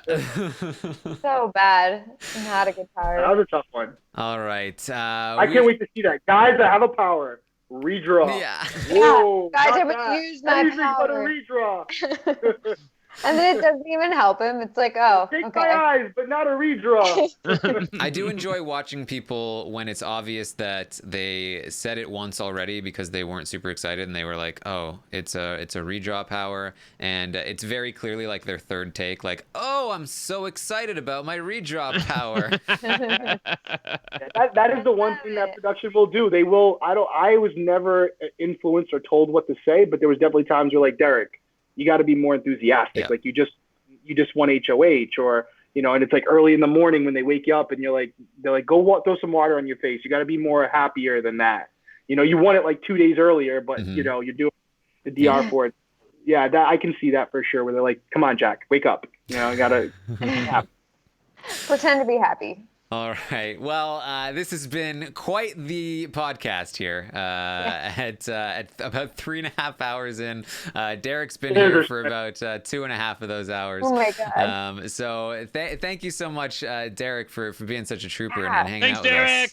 No, thanks for having me. This is fun. I wish I was more up to date on it as you guys are, but it was fun. It was fun. That's great. You couldn't tell if there's anything that wasn't up to date. You managed to fill those gaps. So. Yes, very, very fun podcast. Thank you so much to Derrick. I'll be in touch with you about the Taran show. We'll do something fun there. Cool. And let me know if you have a hashtag in the chat, an idea for a hashtag for this podcast. So if they listen to the whole thing, the whole 3.5 hours, they can tweet at us with the hashtag. Hope you have a long drive to work. Right? God, seriously. Especially you were also on the update this morning, so that was also that also went long. So plenty of Wow. content for everyone today. Rob's loving it. He's like, yes. More. All right. So that's what we have for you. You can find me on Twitter at Armstrong Taran. You can find me on Twitch, twitch.tv/Taran Armstrong. You can also find me on Instagram, Taran_Armstrong. You can find Brent on Twitter at OneLuckyGay. Melissa is at It's Melissa with three A's at the end there. Derrick, where can people find you, and where can they watch your show? Because Derrick is a TV show, guys. How cool is Friday that? nights at 7. Although this week's the season finale, so check it Ooh. out. You guys missed a bunch, but you can see it on demand. You guys should check it out. I guess I should be promoting that, right? And, Twitter, Derrick L, and Instagram, Derrick Levasseur. And then my common spelling for my last name, super easy. There you go. I want to ask you so many questions about your show, but we'll save that for the other podcast. Yeah, no, they don't. People are literally logging off. Yeah. Right now. So like, see ya. Yeah, they're like, Let's see. I'm seeing hashtag breaking BB. yes, I like it. that's a winner. That's a winner. That is a winner. That's from Perfect. Lone Ranger in the chat. Good job, Lone Ranger. Yeah. Lone Ranger, nice job. Good Well job. played. Good job. All right. Thank you. Thank you so much to everyone that joined us. I had a great time. I hope you guys did as well. So for Brent, Melissa, and Derrick Levasseur, I am Taran Armstrong. Hashtag breaking BB. I like it. We'll see you next time.